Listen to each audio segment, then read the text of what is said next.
আমার স্ক্রিন কি আপনারা দেখতে পাচ্ছেন? জি না স্যার।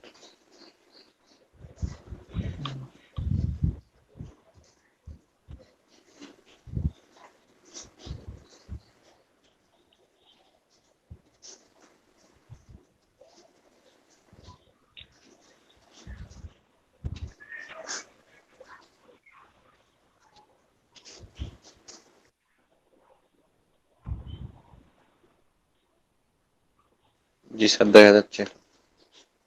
ওকে।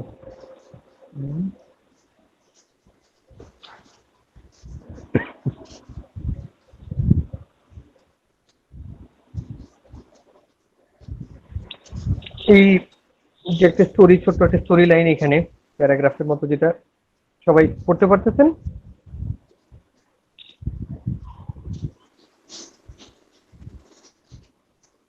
জি স্যার। তো এখান থেকে আমরা শুরু করি। এইটা রুলস অফ ইনফারেন্স চ্যাপ্টারের সবচেয়ে ডিফিকাল্ট প্রবলেম। এই প্রবলেমটা আমরা সলভ করার চেষ্টা করব।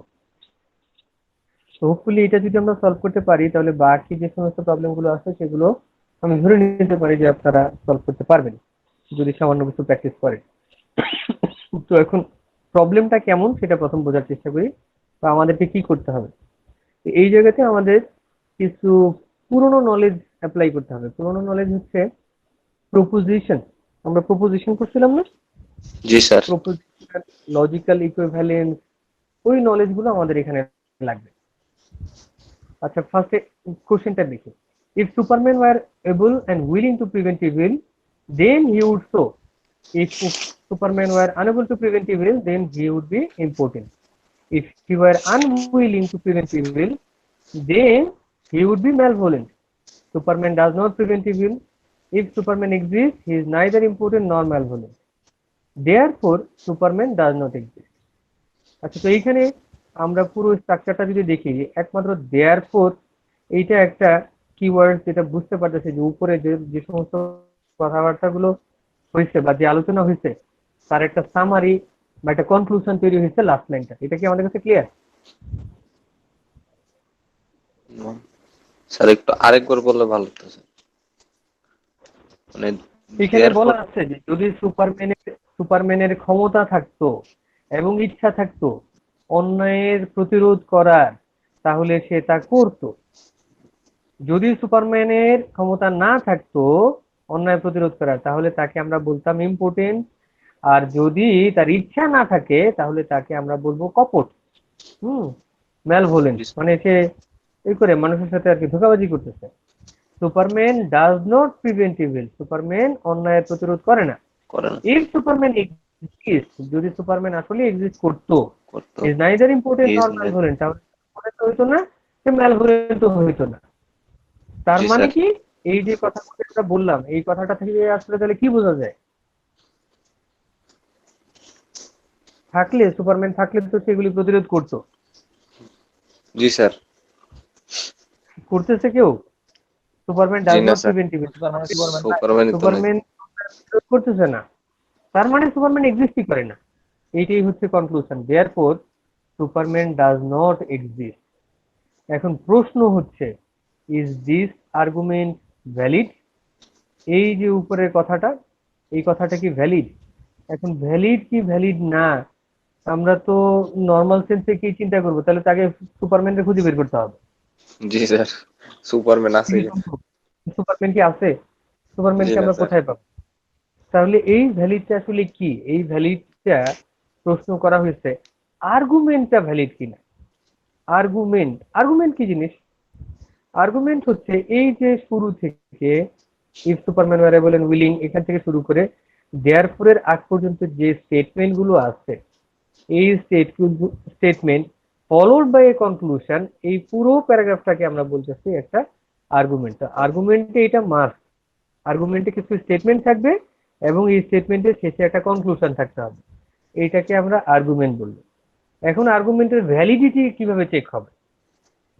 ভ্যালিডিটি চেক করার জন্য বলা হচ্ছে এই যে স্টেটমেন্ট, এই স্টেটমেন্টগুলোকে আবার আরেকটা নাম দেওয়া হয়েছে প্রেমিসিস। ম্যাথমেটিক্সের ভাষায় আমরা বলতেছি এগুলো হচ্ছে প্রেমিসিস। প্রেমিসিসের যে ট্রুথ ভ্যালু, সেইটা যদি কনক্লুশন ফলো করে তাহলে সেটাকে আমরা বলবো ভ্যালিড। এই প্রিমিসিসের ট্রুথ ভ্যালু কি, কনক্লুশন আবার সেটাকে ফলো করে, এটা আবার কেমন কথা? মানে এখনো পর্যন্ত আমাদের কাছে প্রবলেম ক্লিয়ার না। আমি যেটা বুঝতে পারি যে ছাত্রদের কাছে এই পর্যায়ে প্রবলেমই ক্লিয়ার থাকে না, যেটা কি জিনিস, কি বলা হচ্ছে। জি তো স্যার। এখন আমি এই যে আর্গুমেন্ট এবং কনক্লুশনের শেষে কিভাবে আমরা এটাকে ভ্যালিডেশনে নিয়ে যাচ্ছি এইটাতে যাচ্ছি। তো মাঝখানে কিছু কিছু লাইন আমরা স্কিপ করে যাচ্ছি। হ্যাঁ, এগুলো আসলে ওইভাবে আমাদের দরকার নেই, আমি মূল টপিকসে ফোকাস করতে চাই। টপিকসে যেটা বলা আছে ওই যে স্টেটমেন্ট গুলো একটু আগে, যে if Superman were able and willing to prevent evil then he would so, এই সেন্টেন্সটাকে আমরা বললাম একটা প্রিমিসিস। নেক্সট সাথে কি ছিল, if Superman were unwilling, sorry, if Superman were unable then he is important, এরকম একটা কথা ছিল, তাই না? জি স্যার। তারপরে 3 নাম্বারটা ছিল if he is unwilling then he is malevolent। এই প্রত্যেকটা সেন্টেন্সকে আমরা বলতেছি এগুলো হচ্ছে একটা করে প্রিমিসিস। তাহলে এই প্রিমিসিস এরকম, যেমন আমাদের এখানে 5টা সেন্টেন্স ছিল কনক্লুশনের আগের সেন্টেন্সে, ওই 5টা প্রিমিসিসকে আমরা এন্ড অপারেশনে নিয়ে আসলাম, এন্ড অপারেশনের আন্ডারে। তাহলে এই এন্ড অপারেশনের একটা রেজাল্ট আসবে না, ট্রু বা ফলস কিছু একটা আসবে? জি স্যার। Okay fine. তো যদি এরকম ট্রু বা ফলস কিছু চলে আসে, এই রেজাল্টটার সাথে আমাদের যে কনক্লুশন কি ছিল, therefore Superman does not exist, ওই কনক্লুশন, জি স্যার। এইটাকে যদি আমরা ইমপ্লিকেশন করি এবং ইমপ্লিকেশনের এই ফুলটার রেজাল্ট যদি দেখা যায় টটোলজি হয়েছে, তাহলে আমরা বলবো আর্গুমেন্টটা ভ্যালিড। টটোলজি কি? সবগুলা ট্রু হলে। হ্যাঁ, দ্যাট মিনস ওই অপারেশনের সমস্ত রেজাল্ট যেন ট্রু আসে। ওকে, তো এই হচ্ছে আমাদের কাজ। তো এখন প্রেমিসিস, যেমন এই P1 একটা প্রেমিসিস বলছি, P2 একটা প্রেমিসিস বলছি, হ্যাঁ, এভাবে n সংখ্যক প্রেমিসিস আছে। তো যদি আমার n সংখ্যক প্রেমিসিস থাকে, n সংখ্যক প্রেমিসিসের জন্য আমার কতগুলো, ধরলাম প্রত্যেকটা প্রেমিসিসে অ্যাটলিস্ট একটা করে আমার আছে, কি বলে, প্রপোজিশন আছে, সিম্পল প্রপোজিশন। প্রত্যেকটা প্রেমিসিসে একটা করে সিম্পল প্রপোজিশন আছে। সবগুলোর মধ্যে কি হতে পারে, সবগুলোর মধ্যে আলাদা আলাদা প্রপোজিশন নাও থাকতে পারে। যেমন আমরা যদি এই সেন্টেন্সটাকে বা এই প্যারাগ্রাফটাকে প্রপোজিশন আকারে সাজাতে চাই, হ্যাঁ, এটার একদম শেষের দিকে এরকম একটা দেওয়া আছে যে আমরা এটাকে প্রপোজিশন আকারে সাজালাম। কোথায়? এখানে। স্ক্রিনটা ছোট করে দেখতে পাচ্ছেন? দেখেন কি বলছে, Superman is willing to prevent evil, এটাকে প্রকাশ করা হয়েছে ডাব্লিউ দ্বারা। আমরা নিডের আগে সেন্টেন্স ট্রান্সলেট করা দেখছি না? জি স্যার। জি স্যার। তো ওইখানে ট্রান্সলেশনে আমরা কি করছি, আমরা প্রপোজিশন ধরছি বা প্রেডিকেশন কোয়ান্টিফায়ারে বিভিন্ন ভ্যালু ধরে নিয়ে কাজ করছি না? জি স্যার। ঠিক এরকম এইখানে সুপারম্যান ওয়ার এবল, হ্যাঁ, এটা আর একটা হচ্ছে উইলিং, এগুলোকে কি করা হয়েছে আলাদা আলাদা ভাবে প্রপোজিশন আকারে লেখা হয়েছে। যেমন Superman is willing to prevent evil, এটাকে বলা হচ্ছে W. Superman is able to prevent evil, এটাকে বলা হচ্ছে এ। সুপারম্যান ইজ ইম্পর্টেন্ট, এটাকে বলা হচ্ছে আই। সুপারম্যান ইজ ম্যালভোলেন্ট, এটাকে আমরা বলতেছি এম। সুপারম্যান প্রিভেন্ট ইভিল, এটাকে আমরা বলতেছি পি। এবং সুপারম্যান এক্সিস্ট, এটাকে আমরা বলতেছি এক্স। তাহলে 6টা আলাদা আলাদা প্রপোজিশন আমরা পাচ্ছি, এবং এই প্রপোজিশন গুলো নিয়েই কিন্তু আমাদের এই সমস্ত প্রেমিসিস গুলো তৈরি হয়েছে, ইনক্লুডিং আমাদের কনক্লুশন। এই প্রপোজিশনের বাইরে আর কিছু এর মধ্যে নাই। জি ঠিক স্যার। আছে? প্রত্যেক এখন এক নাম্বার সেন্টেন্সটাকে যদি আমরা ট্রান্সলেট করি, if Superman were able and willing to prevent evil then he would so, এসো মানে কি? সমানে স্যার। কি বুঝেছে এখানে এসোটা? মানে ওইটা হচ্ছে কারেক্ট স্যার। মানে কি বুঝাইছে সেটা বলেন। তো তো ও তো হচ্ছে তো এর মানে আপনি ট্রান্সলেট করলেন বাংলা, কিন্তু এখানে একটা কনটেক্সট আছে। এই কনটেক্সটে তো মানে কি, তো এই কনটেক্সটে কি বোঝাচ্ছে, যেমন if Superman were able and willing to prevent evil then he would, তো সে করতো, কি করতো, করতো মানে স্যার যদি সে থাক আচ্ছা এভিলকে কাজটা করতো প্রিভেন্ট স্যার। করতো। সে প্রিভেন্ট করতো, ইভিলকে প্রিভেন্ট করতো, তার মানে এই সোটা মেইন করতেছে প্রিভেন্ট ইভিল, তাই না? জি স্যার। জি স্যার। তাহলে এক নাম্বার সেন্টেন্সটাকে আমরা যদি এইভাবে লিখি, A N W implies P, লেখা যায় এ মানে কি, এ হচ্ছে অ্যাবিলিটি, ডাব্লিউ হচ্ছে তার ইচ্ছা উইলিং, আর পি হচ্ছে প্রিভেন্টিভিল। তার মানে Preventive. আমরা বলতেছি if is able and willing then he would prevent. এটা এক নাম্বার সেন্টেন্স। দুই number sentence, if Superman were unable to prevent evil then he would be impotent. তার মানে আনএবল, এটা তো আসলে এবল এর নট, এবলকে আমরা এ বলছি, তাহলে আনএবলকে কি বলবো, নট এ বলবো। Not able. জি স্যার। তাহলে এটা হচ্ছে if not A then I, যেহেতু আমরা ইম্পর্টেন্ট আই বলছি।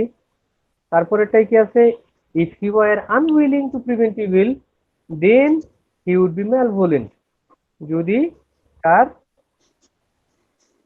ইচ্ছা না থাকতো তাহলে আমরা তাকে কি বলতাম, ম্যালভোলেন্ট। তাহলে এটা কি বলছে, নট ডাব্লিউ ইমপ্লাইজ এম, এইভাবে করে আমরা সবগুলো প্রিমিসিস লিখতেছি, ঠিক আছে? তা এখন আমরা এই যে একটু আগে যেটা দেখলাম, এখানে যেটা বলছিলাম যে আমাদের সমস্ত প্রিমিসিসকে কি করতে হবে, সমস্ত প্রিমিসিসকে এইভাবে আমরা এন্ড অপারেশন করব এখানে। তার মানে ওই যে প্রথম সেন্টেন্সে কি ছিল, A and W implies P, and তারপরে ছিল কি, তারপরে ছিল নট আই, Not a তারপরে নট ডাব্লিউ ইমপ্লাইজ এম।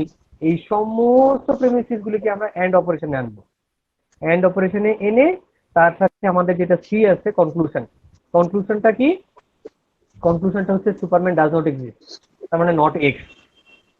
এই পুরোটাকে যদি আমরা এইরকম একটা অপারেশনে আনি এবং যদি দেখা যায় যে এইটা টটোলজি হয়েছে, তাহলে আমরা বলছি যে এই আর্গুমেন্টটা ভ্যালিড।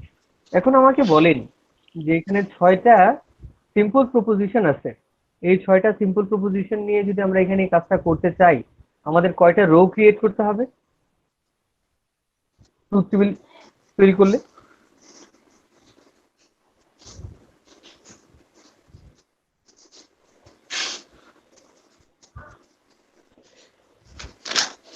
বারো। কয়টা?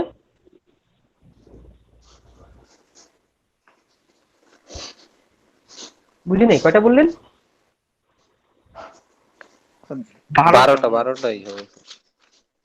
গুড। স্যার বললেন।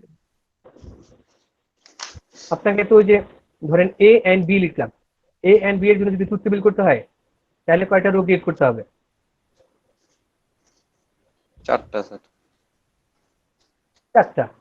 এ বি এন্ড সি, প্রত্যেকটা A and B and C, তাহলে কয়টা লাগবে? Sir A and B and C। Hmm,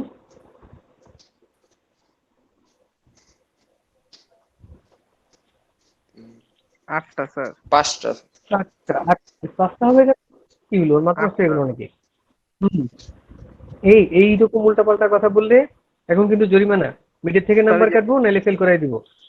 2 to the power n এর ইকুয়েশন বসানো ঠিক লাগবে আছে। পাওয়ার এন, হ্যাঁ, এখন 2 টু দি পাওয়ার এন আমাদের এখানে কি 6টা সিম্পল প্রপোজিশন আছে। তো এই যে ফুল অপারেশনটা, এই অপারেশনের মধ্যে তো আমাকে 6টা প্রপোজিশন নিয়ে কাজ করতে হবে, এর চেয়ে তো আর বেশি কিছু লাগবে না। আমরা সুপারম্যানের এটা যখন বলতেছি যে সুপারম্যানের এটা নিয়ে যখন আমরা এই ফাংশনটা তৈরি করতেছি, মূল ফাংশনটার কাজে এই 6টা প্রপোজিশনের বাইরে তো আর কোনো প্রপোজিশন নাই। তাহলে ওই ফাংশনটাকে আমার যদি ট্রুথ টেবিলে দেখাইতে হয় তাহলে কয়টা রো লাগবে, কলামের কথা বলছি, রো এর 2 টু দি পাওয়ার 6। স্যার 64 64টা অনেকগুলো। রো। এখন এই কাজ করবেন? না স্যার। ধরেন আমি যদি আরেকটা বাড়াই দিই পরীক্ষার হলে পরে, কমে স্যার, জায়গাইতে হবে না স্যার, 2-3 পৃষ্ঠা লাগবে। আমি চিন্তা করলাম যে ছাত্ররা দেখাদেখি করে, ওদেরকে এমন প্রশ্ন দিতে হবে যে যাতে নিজেরটাই করে শেষ করতে না পারে। তাইলে তো ওই হুম। প্রশ্ন দিয়ে লাভ কি স্যার, যেটা আমরা নাই পারি। অন্যকে আর কখন দেখাবে আর অন্যটা কখন দেখবে? তাহলে স্যার তাহলে এরকম। আপনাদেরকে কি করতে হবে, আপনাদেরকে এমন একটা বুদ্ধি বের করতে হবে যাতে এই প্রবলেমটাকে অন্য কোনো ভাবে সলভ করা যায়, তাই না? জি জি স্যার, স্যার। শর্টকাটে।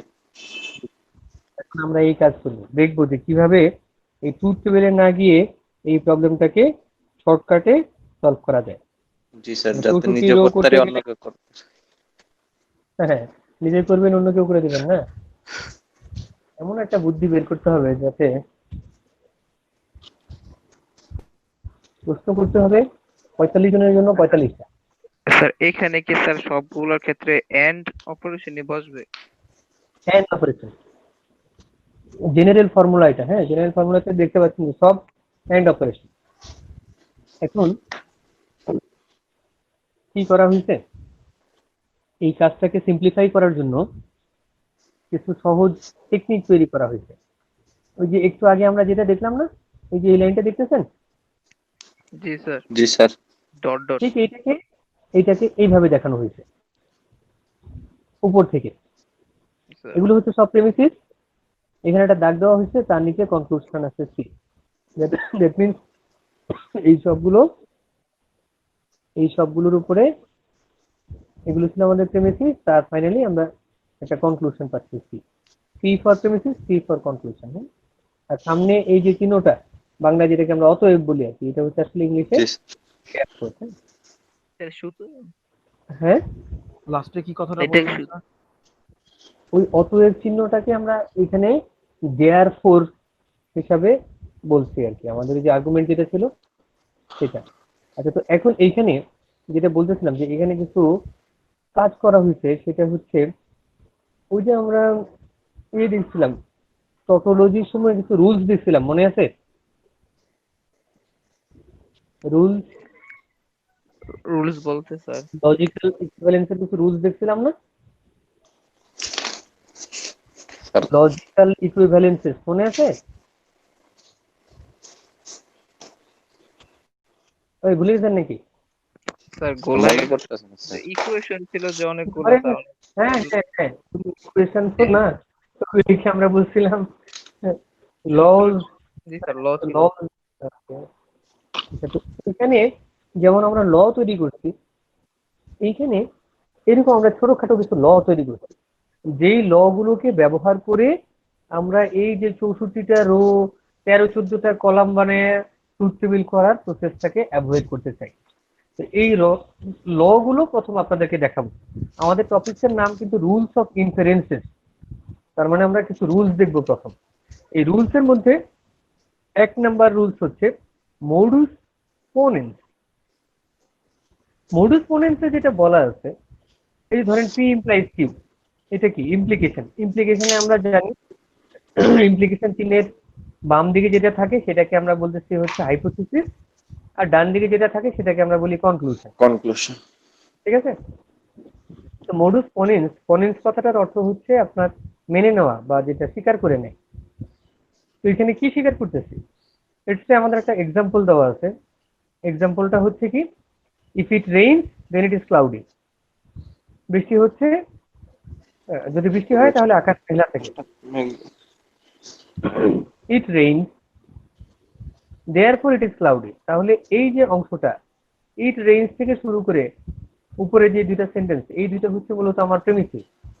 আর দেয়ারফর দেখে আমি বুঝতে পারতেছি ওইটা হচ্ছে আমার কনক্লুশন, তাই না? জি স্যার। জি স্যার। এখন আমরা ওই যে একটু আগে একটা ফর্মুলা দেখলাম যে সমস্ত প্রেমিসিস গুলোকে এন্ড অপারেশনে নিয়ে যাও, আর কনক্লুশন যেটা আছে সেটার সাথে ইমপ্লিকেশন করো। ইমপ্লিকেশন করে যদি টটোলজি হয় তাহলে সে ভ্যালিড, তাই বলছিলাম না? এখন জি স্যার। ইফ ইট রেইনস এটাকে আমরা এইভাবে দেখাতে পারি, R implies C, if it rains then it is cloudy, এটা কিভাবে লিখতে পারি? যেখানে আর মানে হচ্ছে ইট রেইনস, সি মানে হচ্ছে ইট ইজ ক্লাউডি।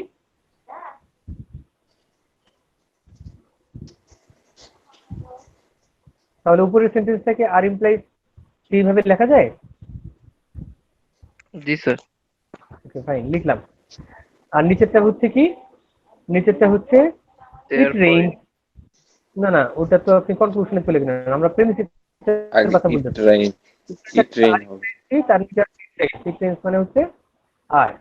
তাহলে এখন মডুস বলতেছে যে যদি এরকম একটা প্রেমিসিস থাকে যেটা ইমপ্লিকেশন আকারে আছে, সেটার হাইপোথিসিসটাকে যদি আমি একসেপ্ট করে নিই, যেমন আমি আমার এখানে দেখতে পাচ্ছি বৃষ্টি হচ্ছে এবং আকাশও মেঘলা, তো এখন আমার জানলা দিয়ে এটা দেখা যাচ্ছে।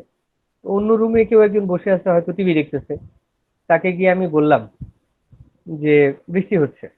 তো সে জানে আগে থেকেই যে যদি বৃষ্টি হয় তাহলে আকাশ মেঘলা থাকে। আমি বললাম বৃষ্টি হচ্ছে, তাহলে সে কি বুঝতে পারবে? আকাশ মেঘলা। এই মেঘলা। যে আকাশ মেঘলা পার্টটা বের করা হয়েছে, এই কথাটা কিন্তু আমাদের এই আর্গুমেন্টের মধ্যে কোথাও নাই, আলাদাভাবে নাই। কারণ ইনফরমেশন কি? ইনফরমেশন হচ্ছে আপনার এইটা, if it rains then the sky is cloudy, এটা হচ্ছে আমার আপনার ইনফরমেশন বা প্রিমিসিস। ইট রেইনস এটাও আপনার ইনফরমেশন। কনক্লুশনও তৈরি করে দেওয়া আছে একটা এরকম। মানে আপনি কি করতেছেন? আপনি একটা নতুন ইনফরমেশন জেনারেট করতেছেন। সেই ইনফরমেশনটা কি? ইনফরমেশনটা হচ্ছে একটা ক্লাউডি। কিসের উপরে ভিত্তি করে? এই দুইটা প্রেমিসিসের উপরে ভিত্তি করে। এখন কাজ হচ্ছে আপনি যে ইনফরমেশনটা জেনারেট করলেন, এইটা কি আসলে ট্রাস্টওয়ার্দি কিনা সেটা আমাদেরকে প্রুফ করতে হবে। ম্যাথমেটিক্যালি আমরা এটাকে প্রুফ করার চেষ্টা করি। প্রুফ করার জন্য এই যে আমরা এখানে টেকনিক দেখছিলাম, জাস্ট সিম্পলি এই টেকনিকটাই ফলো করব। তো এই টেকনিকটার একটা টেস্ট এখানে দেওয়া আছে, দেখেন। পি ইমপ্লাইজ কিউ, আমাদের করসপন্ডেন্সের রুলসে কি বলা আছে? রুলসে বলা আছে পি ইমপ্লাইজ কিউ যদি হয় আর যদি পি থাকে, এই দুইটা যদি হয় প্রেমিসিস, তাহলে রেজাল্ট হবে কি? তাহলে আমরা P implies Q and P, এই দুইটাকে আগে এন্ড অপারেশনে নিব। ফার্স্টের রুলটা ভালো মতো বুঝেন, আমি কিন্তু পরে রুলস আর এত ডিটেলস বর্ণনা করব না। তাহলে পি ইমপ্লাইজ কিউ এবং পি এই দুইটাকে আমরা এন্ড অপারেশনের আন্ডারে আনবো, সেটা থেকে ইমপ্লাই করব কিউ কে, তাই না? সেটা এই যে পুরোটা এখানে সাজানো আছে, যে আমরা বলতেছি যে এইটাকে আমরা চেক করে দেখতে চাই এটা কি টটোলজি হয়, সেইটা এখানে করে দেওয়া আছে, করে দেখানো হয়েছে যেটা টটোলজি হয়েছে। টোটোলজি হয়, জি স্যার। ঠিক আছে, তাহলে মডুস পনেন্স রুলসটা আমাদের কাছে প্রুফ হয়ে গেল যে হ্যাঁ, তার মানে যদি এরকম একটা ইমপ্লিকেশন থাকে এবং ইমপ্লিকেশনের যে হাইপোথিসিস সেটাও যদি পরবর্তীতে আসে, তাহলে আমরা ওই ইমপ্লিকেশনের কনক্লুশনটাকে আমরা আমাদের ডিসিশন হিসাবে বা নতুন ইনফরমেশন হিসাবে জেনারেট করতে পারি। ওকে, নেক্সট, মডুস পনেন্সের পরবর্তী রুলসটা হচ্ছে মডুস টলেন্স। ঠিক মডুস পনেন্সের মতো এটা। মডুস পনেন্সে কি বলা হয়েছিল? পনেন্সে বলা হয়েছিল যে যদি ইমপ্লিকেশন থাকে তাহলে হাইপোথিসিসকে যদি আমরা মেনে নেই তাহলে কনক্লুশনটাকে মেনে নিতে হবে। টলেন্সে বলা হচ্ছে যে যদি আমরা কনক্লুশনে বা ওই মানে ওই ইমপ্লিকেশনের কনক্লুশনটাকে ডিনাই করি, না আমি কাউকে গিয়ে বললাম যে আকাশ মেঘলা না, তাহলে সে সঙ্গে সঙ্গে কি ডিসিশন নিবে? যে বৃষ্টি হচ্ছে না। বৃষ্টি কেন? হচ্ছে না, কারণ আগে কারণ বলা আছে যে জি স্যার। বৃষ্টি হইলে আকাশ মেঘলা থাকে। এখন আমি গিয়ে বললাম আকাশ মেঘলা না, ঠিক আছে, তাহলে ডিসিশন সঙ্গে সঙ্গে হয়ে গেল কি? ডিসিশন হয়ে বৃষ্টি গেল হবে যে না, বৃষ্টি না, বৃষ্টি হচ্ছে না। হচ্ছে না আর কি। হবে না সেটা না, আমরা ফিউচারের কথা বলতেছি না, আমরা কিন্তু একটা কনটেক্সট, সেই প্রেজেন্ট। কনটেক্সটের ক্ষেত্রে বলতেছি। হ্যাঁ, আচ্ছা নেক্সট, এটাকেও আমরা ঠিক ওই একইভাবে প্রুফ করে দেখালাম যে এখানেও কি হয়, এটাও সব টটোলজি হবে। এরপরের রুলস এডিশন। এডিশন রুলস, ধরেন এটা পি, পি এর কেসটা কিভাবে বুঝাই? ধরেন কে আছে ক্লাসে? সুকান্ত, অমিত, নাইম, ইরফান, রাফাত। ওকে, লেটস সে সুকান্ত এবং নাইম, তাদেরকে নিয়ে এক্সাম্পলটা দিই। মানে আমি ক্লাসে ঢুকলাম, ধরেন ফেস টু ফেস ক্লাস হচ্ছে, ক্লাসে ঢুকে দেখলাম যে ক্লাসের ডায়াসটা ভাঙা। ক্লাসের ছাত্র দেখতে পাচ্ছি 3 জন। কে কে? সুকান্ত, নাইম এবং অমিত। ঠিক আছে, এখন কেউ একজন আমাকে বলছে যে এই ডায়াসটা সুকান্ত ভাঙছে, কিন্তু আমি ক্লাসে ঢুকে দেখলাম যে ওখানে 3 জন আছে, সুকান্ত, নাইম এবং অমিত। তাহলে আমি প্রথম কি অনুমান করব? যে এই 3 জনের কেউ একজন ভাঙছে, তাই না? জি জি স্যার। মানে আমাকে তো এটা ভেরিফাই করতে হবে। জি স্যার, আমাকে সম্ভাব্য একটা একটা রেজাল্ট একটা আসবে স্যার, যে একটা 3 জনের যে কোনো ইনফরমেশন একজনের দেওয়া দ্বারা। হয়েছে, একটা ইনফরমেশন দেওয়া হয়েছে, এইটা আমি তো জাস্টিফাই করার চেষ্টা করবো। তো আমি, আমাকে যেহেতু বলছে সুকান্তের নাম, আমি প্রথমে গিয়ে সুকান্তকে ধরবো না, যাই তুমি এটা কেন ভাঙছো। আমাকে তো আগে এটা বুঝতে হবে যে আসলে সুকান্তই ভাঙছে, কারণ এই ক্লাসে তো আরো স্টুডেন্ট ছিল, আরো 2 জন আছে। তাহলে আমি প্রথমে একটা রেজাল্ট দাঁড় করাচ্ছি বা একটা ডিসিশন তৈরি করলাম, সেটা কি? সুকান্ত অথবা অমিত অথবা Naim. Let's say P for Sukanta, Q for Amit এবং আর ফর নাইম। তাহলে এইখানে একটা কেস হচ্ছে যে যদি এরকম একটা ইনফরমেশন থাকে, ঠিক আছে, পি, তার সাথে আমরা কি করতেছি, নতুন যখন কাউকে অ্যাড করতেছি তখন আমি অর হিসাবে নিচ্ছি। আমি কিন্তু বলি নাই যে সুকান্ত এবং নাইম এবং অমিত ভাঙছে, জি না যেহেতু স্যার। আমাকে বলা হয়েছে যে একজন ভাঙছে, ঠিক আছে, একজন কে ছিল, সেটা সুকান্ত। এই জন্য আমি অর হিসাবে বাকিদের নামগুলো অ্যাড করছি, অর হিসাবে অ্যাড করা হয়েছে। রুলস এর নাম এডিশন, কিন্তু আপনারা খেয়াল রাখবেন কিভাবে অ্যাড হয়, এটা অর হিসাবে অ্যাড হয়। স্যার যদি 2 জন নাম আসতো স্যার, 2 জনে মিলে ভাঙছে দুইজনের, স্যার। ধরেন উপরে আপনি বলতেছেন যে পি এন্ড কিউ, এরকম। হ্যাঁ স্যার। আচ্ছা, পি এন্ড কিউ এর আরো কিছু কেস আছে, এটা আমরা দেখব। ওইটাকে আবার আমরা বলি সিম্পলিফিকেশন রুল। এখন আমরা দেখতেছি এডিশন, যে একটা প্রপোজিশনের সাথে অন্যান্য প্রপোজিশন কিভাবে অ্যাড হয়। অ্যাড হয় অর হিসাবে, ঠিক আছে। এটাকেও জি আমরা স্যার। টটোলজি আকারে প্রুফ করতে পারি। এর পরের রুলটা কি? পরের রুলটা হচ্ছে সিম্পলিফিকেশন রুল। এই যে একটু আগে আপনি বললেন যে কেউ যদি বলে যে সুকান্ত এবং নাইম ভাঙছে, জি স্যার, 2 জনে মিলে ভাঙছে আর কি। 2 জন মিলে ভাঙছে, ঠিক আছে, তাহলে এখান থেকে আমরা কি করতে পারি? আইদার সুকান্ত অথবা কি করতে পারি, যার নাম বললাম, নাইম বললাম না, 9। জি sir.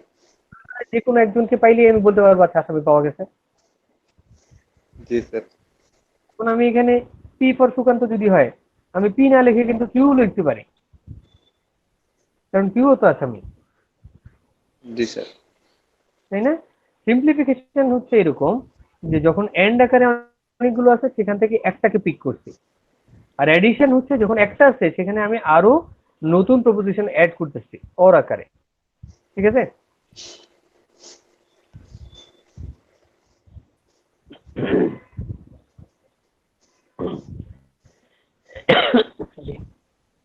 Hypothetical syllogism.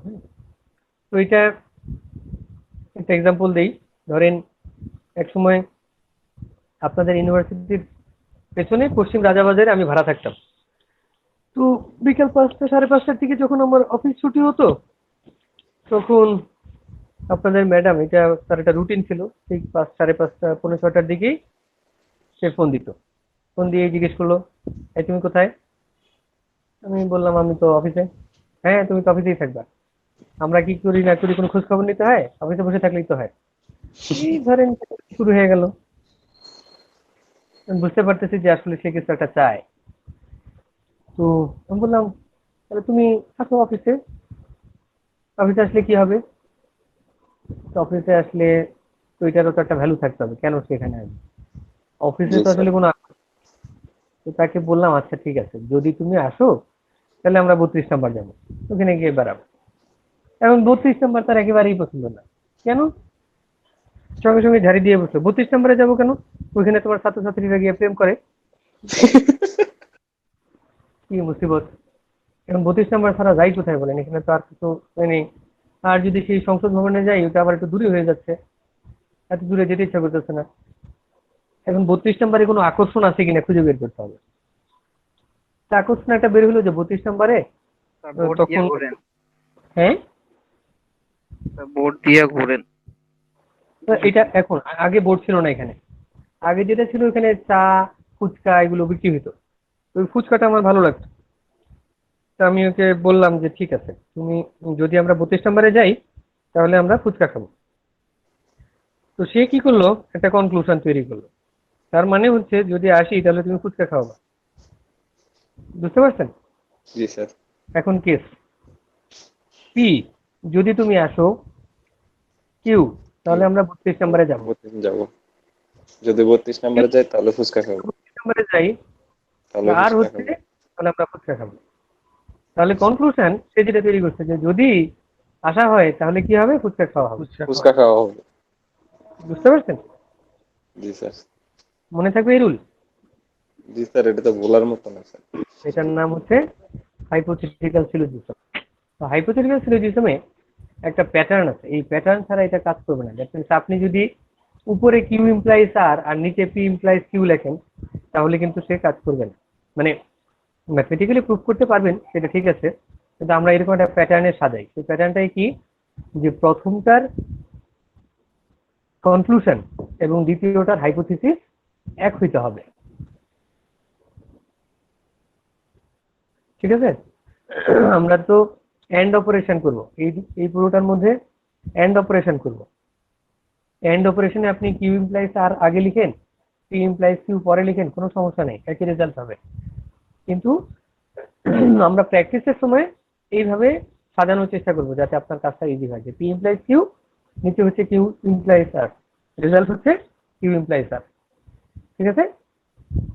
Hypothetical syllogism.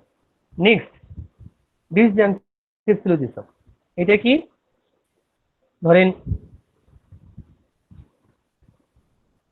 এটা কি মরিয়ম, মরিয়ম মরিয়মকে জিজ্ঞেস করলাম, মরিয়ম এই ড্যাশ কে ভাঙছে। মরিয়ম আমাকে বললো যে স্যার এটা তো সুকান্ত বা নাইম ভাঙছে। ঠিক আছে? ওইদিকে সাদিয়াকে জিজ্ঞেস করলাম, সাদিয়া কে ভাঙছে। সাদিয়া বললো যে স্যার সুকান্ত ভাঙে নেই।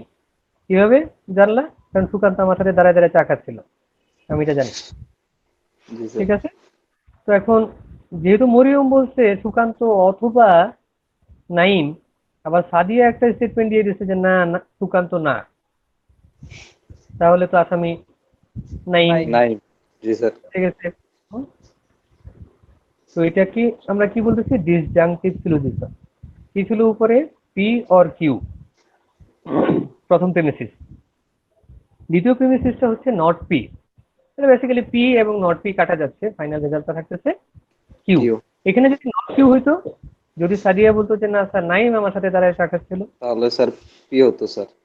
তাহলে তো সুকান্ত ফেসে যেত, তাই না? জি। Disjunctive syllogism. Next, conjunction. Conjunction তো বুঝতেই পারতেছেন, অ্যাড করবে সে। হ্যাঁ, আমাদের প্রপোজিশনাল যখন আমরা পড়ছি আর কি, লজিক যখন পড়ছি তখন সেখানে কনজাংশন কি, এন্ড। সেরকম P Q simply and operation হয়েছে। মরিয়মকে জিজ্ঞেস করছি, মরিয়ম ডায়াসটা ভাঙছে কে, মরিয়ম বলছে স্যার সুকান্ত ভাঙছে। সাদিয়াকে জিজ্ঞেস করছি, সাদিয়া বলছে স্যার নাইম ভাঙছে। 9 months। তো রেজাল্ট কি, দুটেই আসামি। জি স্যার। ঠিক আছে? কনজাংশন অ্যাড করলাম। নেক্সট কি আছে, স্লাইডটা স্যার কত রেজুলেশন। নম্বর উইকে আছে স্যার? বুঝিনি কি? স্যার এই স্লাইডটা স্যার কত নম্বর উইকে আছে? বিএলসি তে আছে না স্যার এটা? এই মুহূর্তে ঠিক বলতে পারতেছি না, আমি দেখতেছি, যদি না থাকে আমি অ্যাড করে দিচ্ছি। আমার স্যার এই লেকচার থাক গুলো সম্ভবত সব আপনাদের ইয়েতে থাকলে দেওয়া স্যার থাকবে। কত নম্বর উইক? স্যার থাকলে স্যার কত নম্বর উইকে আছে স্যার একটু বলে দিলে ভালো নাই, হতো স্যার। এটা আমি তো লেকচার স্লাইড গুলো সব একসাথে এইটে দিয়ে দিয়েছিলাম, গুগল ক্লাসরুমে দিয়ে দিয়েছিলাম না? আমার ধারণা আপনাদের সমস্ত লেকচার একসাথে আমি গুগল ক্লাসরুমে দিয়ে দিয়েছিলাম। আচ্ছা স্যার, ঠিক আছে তাহলে। ধরেন একটু দেখি আছে কিনা।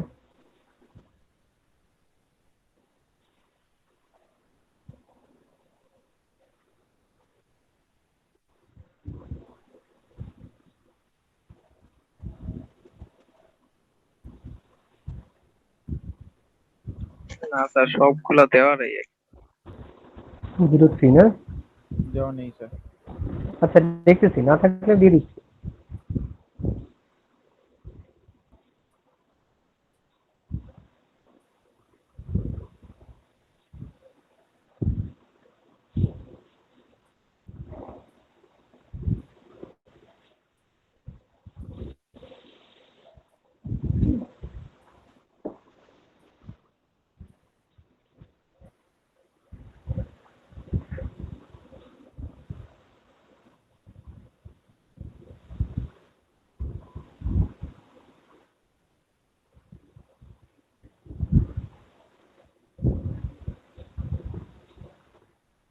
নাই, ক্লাস লেকচার গুলো সব নাই না?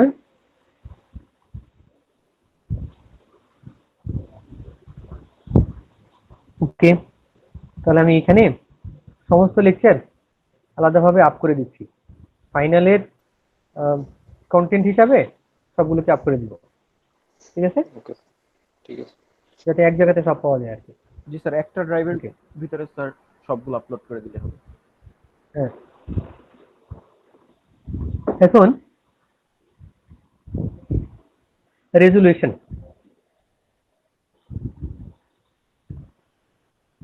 কি হয়েছে? প্রথমে একজন বলল যে এক্স্যাক্টলি বলতে পারতেছি না কে টেবিলটা ভাঙছে, হয়তো নাইম বা সুকান্ত, এরা দুজনের কেউ, ধরেন মরিয়ম এটা বলছে। এখন সাদিয়া এসে বলতেছে যে না স্যার, নাইম তো আমার সাথে ছিল, সে ভাঙেনি, এটা কনফার্ম। বাট ওখানে দুইজন ছিল, আরেকজন হয়তো বা অমিত হইতে পারে, ঠিক আছে? জি স্যার। তাহলে পি অর কিউ প্রথমটা থেকে আসলো। দ্বিতীয়টাতে সে একজনকে কি করছে, নট হিসাবে ডিফাইন করছে, বাট আরেকজনকে বলতেছে সম্ভাব্য হিসাবে, সেটা নতুন আসছে। তাহলে এই পি এবং নট পি দুইটা কাটা গেল, থাকলো কি? ফাইনাল কনক্লুশন QR হচ্ছে দুইজনের স্টেটমেন্ট থেকে বুঝতে পারতেছি যে এখানে আসামি আসলে কে, নাইম অর্থ আর হলো স্যার এই দুইজনের একজন। অমিত। নাইম অথবা অমিত, ঠিক আছে? এই দুইজনের কেউ একজন আসলে কাজটা করছে, কারণ একজন ছিল না, তার তো সাক্ষী পাওয়াই গেছে। তো এই যে 8টা রুল, এই 8টা রুল সামারি আকারে আপনাদের বইয়ে দেওয়া আছে, দেখছেন? সমস্ত রুলস একবারে মডুস পনেন্স। এখানে কি পি এবং পি ইমপ্লাইজ কিউ, এটা উপরে নিচে যেভাবে আপনি লেখেন একই রেজাল্ট আসবে। তারপরে not P, P implies Q, এখান থেকে নট পি আসবে। P implies Q, Q implies R, এখান থেকে আসতেছে পি ইমপ্লাইজ আর। তারপরে ডিসজাংটিভে পি অর কিউ, এখানে যদি আমরা নট পি করি তাহলে এখান থেকে কিউ আসবে। এরপরে এডিশন আছে, সিম্পলিফিকেশন আছে, 8টা রুল এখানে দেওয়া আছে। এখন এই রুলগুলোকে আমরা ব্যবহার করব ওই যে সুপারম্যানের প্রবলেমটা, এই সুপারম্যানের প্রবলেমটাকে প্রুফ করার জন্য।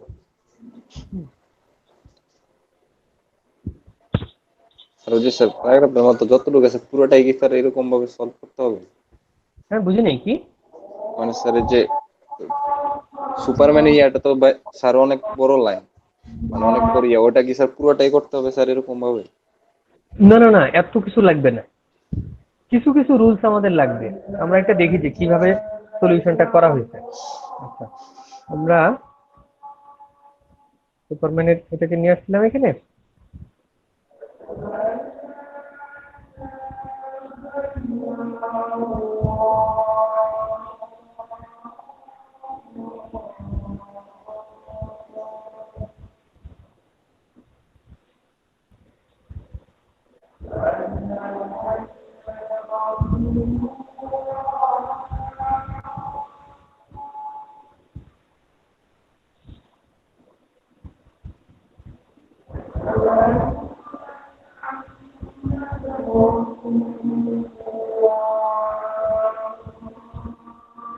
তো দেখেন, এই হচ্ছে আমাদের প্রবলেম।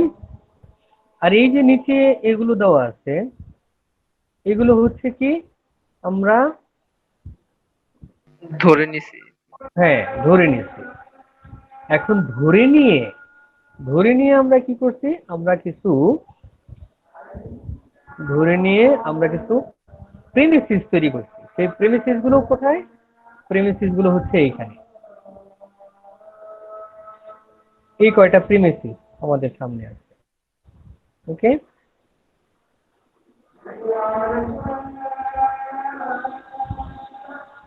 এখন দেখেন এই প্রিমিসিস এর মধ্যে কিন্তু লাস্ট যে লাইনটা এটা নাই, সুপারম্যান ডাজ নট এক্সিস্ট, এটা নাই। দেয়ার স্যার পর থেকে কনক্লুশন, নেই আর কি। স্যার হ্যাঁ, এগুলো কি আমরা এটা লাইন বাই কনক্লুশন স্যার, এটার জন্য। সরি, স্যার একজন এই বলেন। স্যার এই 6টা স্যার কন্ডিশন যে লেখা হয়েছে এগুলো কি স্যার প্রত্যেকটা লাইন ওয়াইজ লেখা হয়েছে? হ্যাঁ, লাইন ওয়াইজ লেখা হয়েছে, বাট এখানে একটা ব্যাপার আছে। এখানে ব্যাপারটা কি, যে আমাদের কিন্তু 6টা ছিল না, প্রিমিসিস ছিল না। আমাদের প্রিমিসিস ছিল কয়টা? মানে আমরা দেখতেছি কনক্লুশনের আগ পর্যন্ত অ্যাকচুয়ালি আমাদের লাইন তো ছিল 5টা, তাহলে জি এইখানে স্যার। প্রিমিসিস 6টা হলো কেন? কনক্লুশনের জন্য, হ্যাঁ, কনক্লুশনের জন্য। না, এটা আমাদেরকে প্রথম একটু বুঝতে হবে যে এখানে কেন 6টা হলো। আমাদের যদি 5টা হয়, ইন জেনারেল আপনারা তো 5টাই বসাবেন, তাই না? 5টা বসে আপনারা কিভাবে কাজ করবেন? তো আমি প্রথম আপনাদেরকে দেখাবো যে যদি আমরা এখান থেকে প্রিমিসিস তৈরি করতে চাই, আমরা যেভাবে কাজ এতদিন করে আসছি সেই হিসাবে আপনাদের প্রিমিসিস গুলো কি হবে। 1 নাম্বার প্রিমিসিস, এটা ঠিক আছে, এতে কোনো সন্দেহ নেই, আপনারাও এরকমই বলবেন। 2 নাম্বার, মানে 1 নাম্বার যে সেন্টেন্সটা, এই সেন্টেন্সের জন্য আপনারাও এইভাবেই প্রিমিসিস তৈরি করবেন,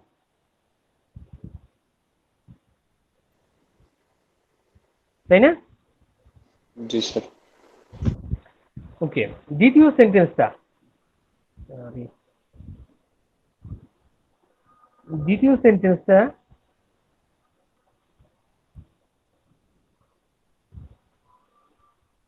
দ্বিতীয় সেন্টেন্সের জন্য প্রিমিসিস এটাও আমরা এইভাবেই লিখব। মানে আমরা যদি জেনারেলি, আমরা তো একটু আগে এটা ডিসকাস করিয়ে গেলাম, তাই না? এরকমই তো আসতেছিল আমাদের কাছে আইডিয়াটা। 3 নাম্বার ছিল এরকম,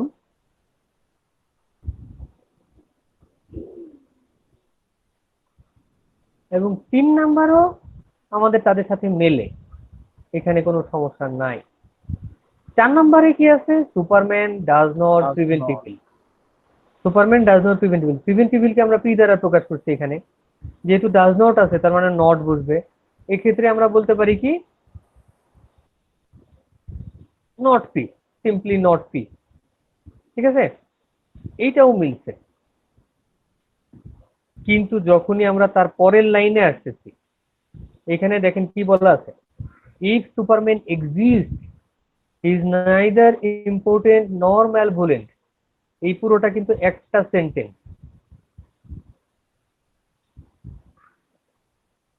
এই পুরোটা একটা সেন্টেন্স, তাই না? তারপরে জি তো আমার স্যার। কনফিউশন।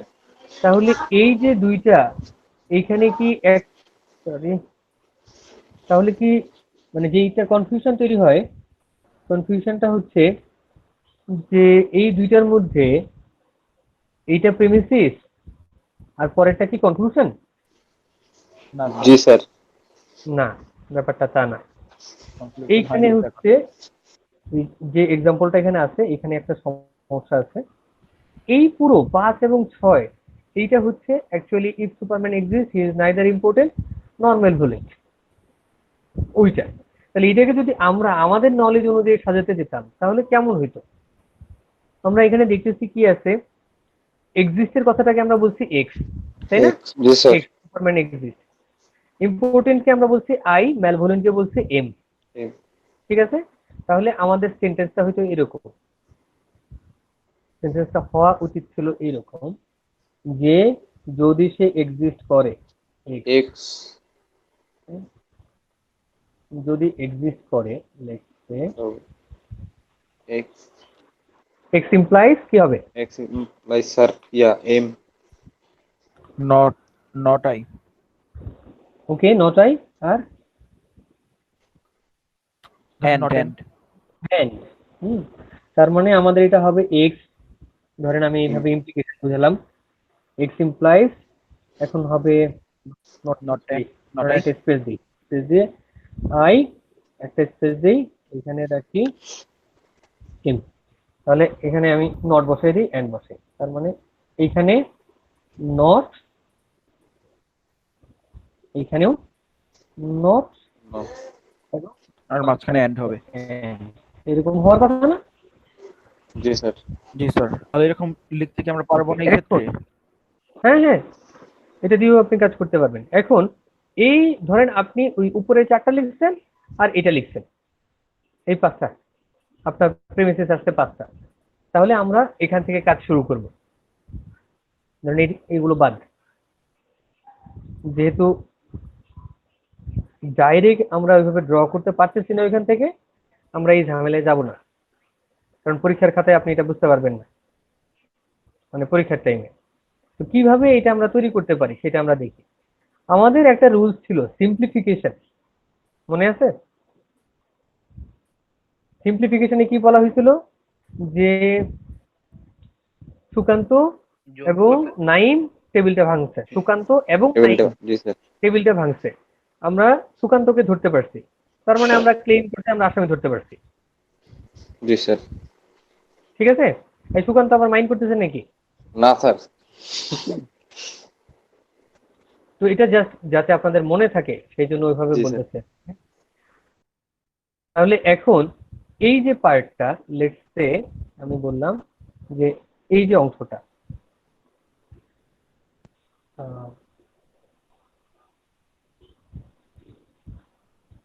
জাস্ট এই অংশটা, এইটাকে কি আমরা ওই সিম্পলিফিকেশন রুলের মধ্যে ফেলতে পারি?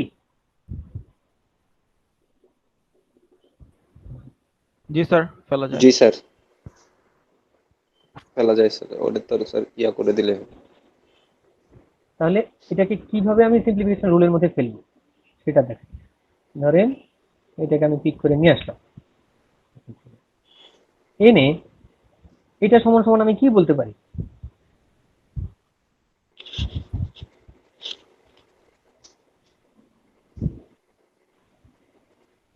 কনক্লুশনে আমি কি বলতে পারি? বলতে পারি সুপারম্যান ইজ না ইম্পর্টেন্ট। না না না, সুপারম্যান। এটা সমান সমান আমি বলতে পারি, সুপারম্যান তো পরে, শুধু এখন এই সিম্পলিফিকেশনের কথাটা বলতেছি। সিম্পলিফিকেশনে আমরা এরকম বলতে পারি যে এটা হচ্ছে দেয়ারফোর এটা সমান সমান নট আই, তাই না? এরকম একটা পার্ট আমরা জি ড্র স্যার। করতে পারি না? আচ্ছা, আবার এই কথাটাকে এইভাবে না বলে আমি অন্যভাবেও বলতে পারি দেয়ারফর যে নট যে ইন। এটা দেয়ারফোর এটা সমান সমান হচ্ছে নট এম, এরকম বলতে পারি না? জি স্যার। জি স্যার। দেয়ারফোর এটা সমান সমান আমি বললাম, দেয়ারফোর এটা সমান সমান আমি বললাম নট এম, ঠিক আছে? লিখতে পারি এরকম। জি স্যার। আচ্ছা, যদি এই অংশটা সমান সমান আমি শুধু আই লিখতে পারি, তাহলে কি আমি এরকম লিখতে পারি যে এক্স ইমপ্লাইজ নট আই, লিখতে পারি? কারণ স্যার আরেকবার একটু বলে নট ভালো তো sir. I, not I and not M থেকে আমি একটা রেজাল্ট জেনারেট করছি নট আই, তাহলে এই not I and not M এর জায়গায় আমি নট আই লিখতে পারি। জি স্যার, যাই। জি স্যার, Okay. দেখা যাবে। ওই যে বললাম যে সুকান্ত এবং নাইমের মধ্যে যে কোনো টাইমের মধ্যে যে কোনো একজন হতে পারে আসামি আর কি। হ্যাঁ সে আসামি। আবার ঠিক এই পাশেরটার উপরে বেস করে, নট এম এর উপরে বেস করে আমি এরকমও লিখতে পারি, X implies not M. Not M. M. ঠিক আছে, দেখে গেছে? জি sir. Sir screen sir freeze হয়ে আছে। ফ্রিজ আছে। স্ক্রিন ফ্রিজ হয়ে গেছে, জি স্যার। স্ক্রিন ফ্রিজ হয়ে গেছে না? সরি, আরেকটু মিষ্টি দাও।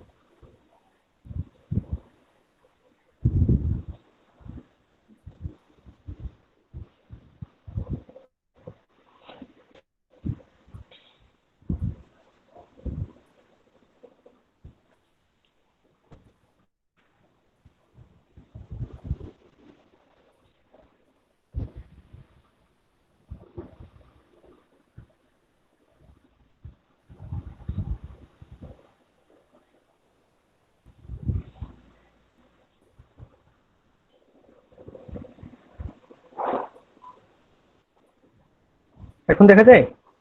জি না স্যার, এখন তো দেখাই যাচ্ছে না।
এখন দেখা যায়?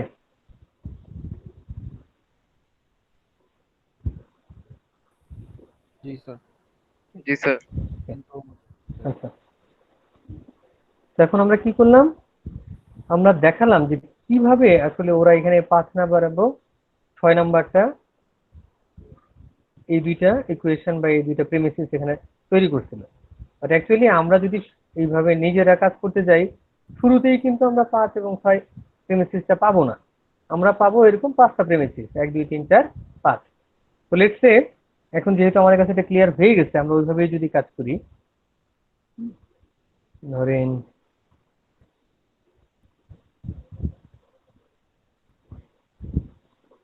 এই হচ্ছে আমাদের প্রিমিসিস গুলো,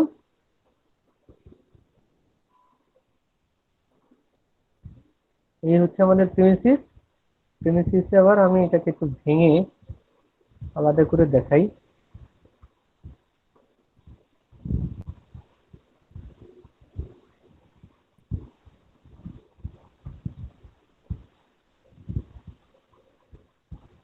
অ্যাকচুয়ালি আমাদের প্রিমিসিস কি ছিল? ছিল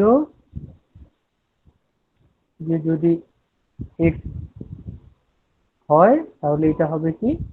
এটা হবে হচ্ছে not I and not M. ঠিক আছে? যেখান থেকে আমরা এই পরবর্তীতে দুইটা ড্র করছি। ক্লিয়ার? জি স্যার। এখন এই প্রিমিসিস গুলো শেষে আমাদের একটা কনক্লুশন আছে। কনক্লুশনটা কি? Therefore Superman does not exist x. আমাদের টার্গেট হচ্ছে এই যে উপরে আমাদের প্রেমিসিস গুলো আছে, আমরা যে 6টা প্রেমিসিস এখানে দাঁড় করালাম, এই 6টা প্রেমিসিস থেকে আমাদেরকে কোনো না কোনো ভাবে নট এক্স বের করে দেখাইতে হবে। নট এক্স কথাটা কিন্তু এখানে কোথাও নাই, আছে? No, না sir, স্যার। not X. আচ্ছা, তো এখন আমরা ব্যবহার করব ওই রুলস গুলিকে, এবং রুলস গুলিকে আমরা কিন্তু নাম দিচ্ছি রুলস অফ ইনফারেন্সেস।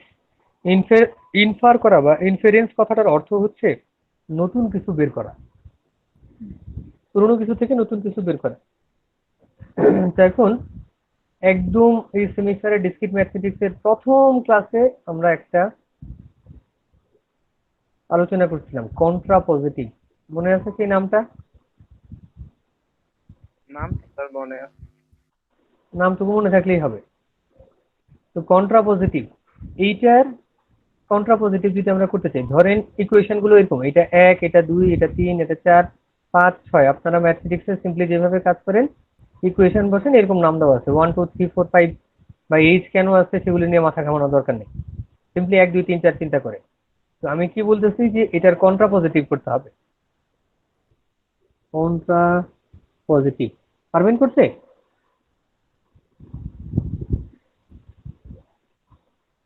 এটার কন্ট্রা পজিটিভ কি হবে?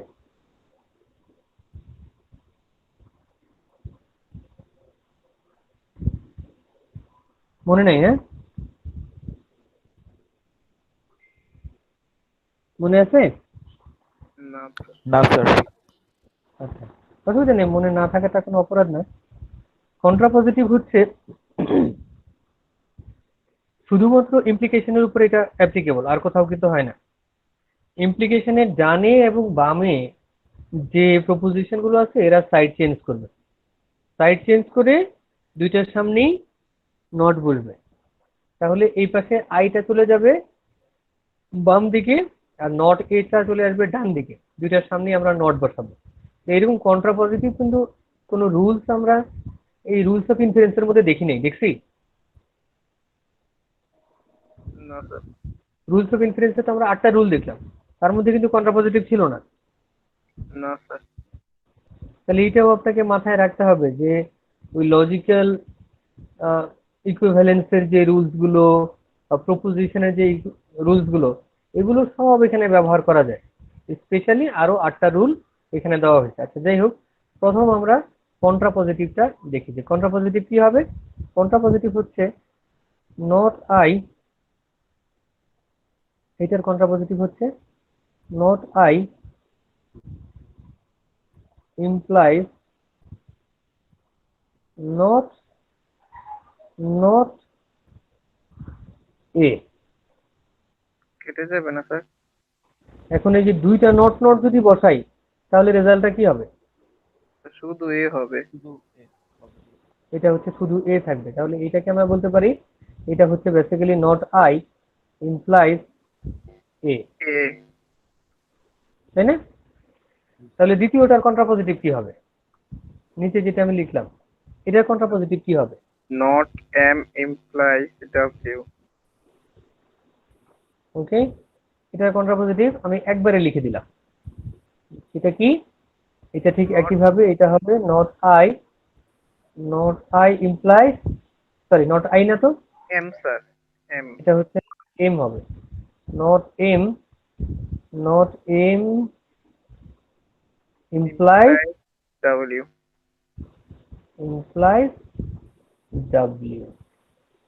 ঠিক আছে, এখন ধরেন আগে আমাদের 6টা রুলস ছিল, আমরা এগুলিকে নতুন নাম দিলাম, যে এটা হচ্ছে রুল নাম্বার লেটস সে 7, এটা হচ্ছে rule number 8।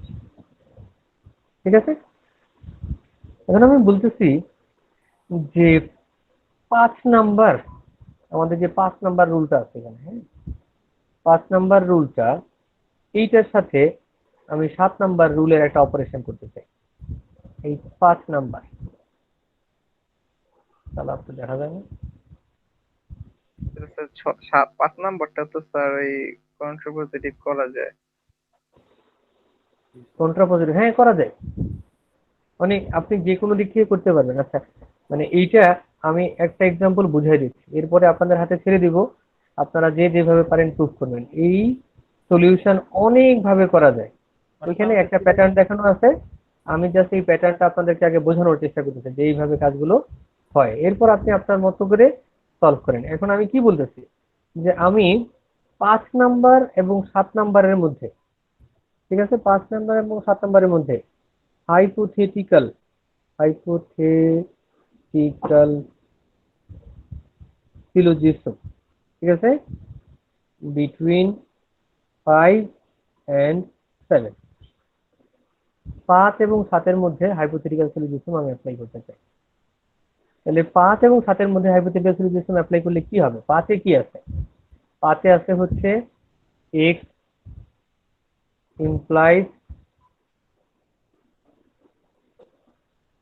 Implies not I, ঠিক আছে। 7-এর মধ্যে কি আছে?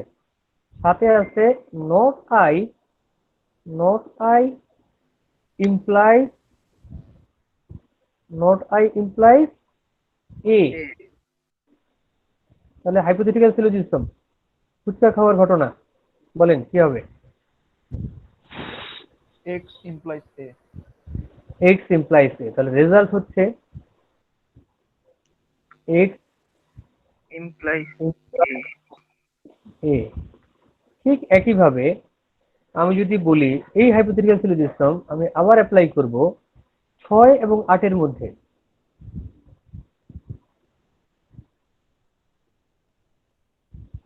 ধরেন আমি এটাকে কপি এক্স করি, ইমপ্লাইজ ডাব্লিউ হবে। এখন আমি বলতেছি এটা কি, এটা হচ্ছে 6 এবং 8-এর মধ্যে,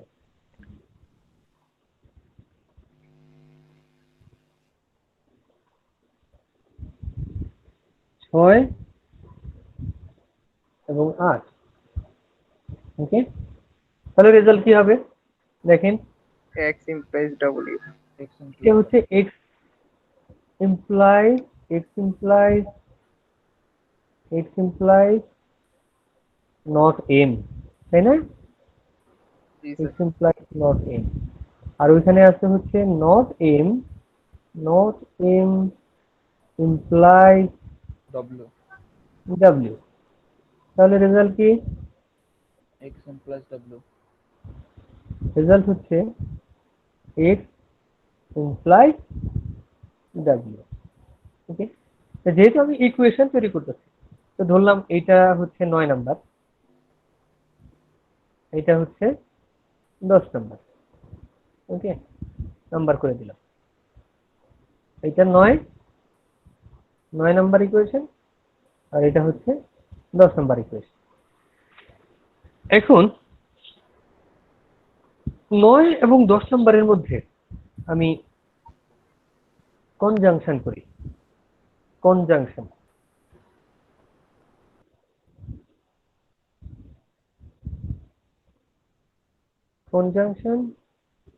between 9 and 10, okay, conjunction between 9 and 10। এখন এই দুটোর ভিতরে যদি আমি কনজাংশন করি তাহলে কি জিনিস পাবো? এটা হচ্ছে এক্স ইমপ্লাইজ এ, 9 নাম্বার হচ্ছে এক্স ইমপ্লাইজ এ, 10 নাম্বার হচ্ছে এক্স ইমপ্লাইজ ডাব্লিউ। কনজাংশন মানে কি? এন্ড অপারেশন, তাই না? এ এন ডব্লিউ হবে। না না, কনজাংশন কিভাবে কাজ করবে? কনজাংশন কাজ করবে হচ্ছে এই দুইটা যোগ হবে এই পাশে, আর এই পাশে এই দুইটা যোগ হবে, মাঝখানের ইমপ্লিকেশন সাইন কিন্তু ঠিক থাকবে। তাহলে এটাকে আমি কিভাবে লিখবো? এক্স এবং এক্স এর conjunction, that means X and X, result কি হবে? এক্স হবে না? X is the whole. X হবে শুধু। হুম, এটা শুধু এক্স হবে। তাহলে এখানে আমি লিখলাম X implies A and W. ঠিক আছে, এটা ধরলাম যে এটা হচ্ছে আমাদের 11 নম্বর ইকুয়েশন। ওকে, 11 নম্বর ইকুয়েশন। তো এখন দেখেন এই যে এখানে এ এন্ড ডাব্লিউ আছে, ওইখানেও তো আমার এ এন্ড ডাব্লিউ আছে, আছে না? আছে। আমি যদি 11 নম্বর এবং আর 1 নম্বরের মধ্যে আবার হাইপোথেটিক্যাল সিলোজিজম করি, এই যে দেখেন আমি এই যে নতুন যত ইকুয়েশন লিখছি, এই কোনো ইনফরমেশন কিন্তু আমার ওই আর্গুমেন্টের মধ্যে ছিল না, ছিল? না। এগুলো নতুন নতুন বের হচ্ছে না ইনফরমেশন? জি স্যার। এই ইনফরমেশন গুলো নতুন বের হচ্ছে না? হ্যাঁ স্যার। তো যেহেতু এই নতুন জিনিস বের করতেছে, এই জন্য আমরা এই রুলস গুলিকে বলতেছি রুলস অফ ইনফারেন্স। তো এখন আমি কি বলতেছি যে 11 নাম্বার আর এই 1 নাম্বার, এই দুইটার ভিতরে আবার হাইপোথেটিক্যাল সিলোজিজম অ্যাপ্লাই করব। হ্যাঁ, তাহলে hypothetical syllogism between 11 and 1 1 এবং 11 মধ্যে। হ্যাঁ? তাহলে কি পাবো? x implies এইখানে, p। হ্যাঁ এইখানে তো এটা আমার আছেই, এটা আমি নিয়ে আসলাম, এটা এখানে নিয়ে আসলাম। আর 1 নম্বরে কি আছে? 1 নম্বরে আছে হচ্ছে a and w implies p। তাহলে 1 নম্বরে ওইটাকে নিয়ে আসলাম, a and w implies p। তাহলে রেজাল্ট কি হবে? x implies p। রেজাল্ট হয়ে যাচ্ছে x implies p। x implies p, এটাকে আমরা কত নম্বর ইকুয়েশন বলতে পারি? 12। লেটস সে এটাকে বললাম যে এটা হচ্ছে আমাদের 12 নম্বর ইকুয়েশন। তাই ওকে, এটাকে নিয়ে আসলাম আমরা 12 নম্বর ইকুয়েশন। এখন এই 12 নম্বর ইকুয়েশনের সাথে যদি আমি 4 নম্বর ইকুয়েশনটাকে মডুস টলেন্সে নিয়ে আসি, মডুস টলেন্স,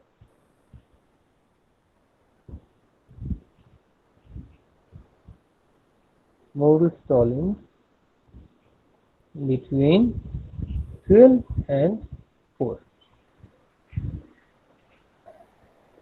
তাহলে এটা কি? ওটা হচ্ছে x implies p।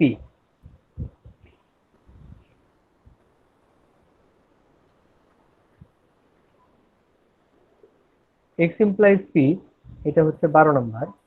আর 4 নম্বরে কি আছে? নট p, তাই না? not p। তাহলে মনে আছে তো আপনাদের, এই যে 4 নম্বরে হচ্ছে নট p আছে, তাহলে এটা আমরা এখানে লিখলাম নট p।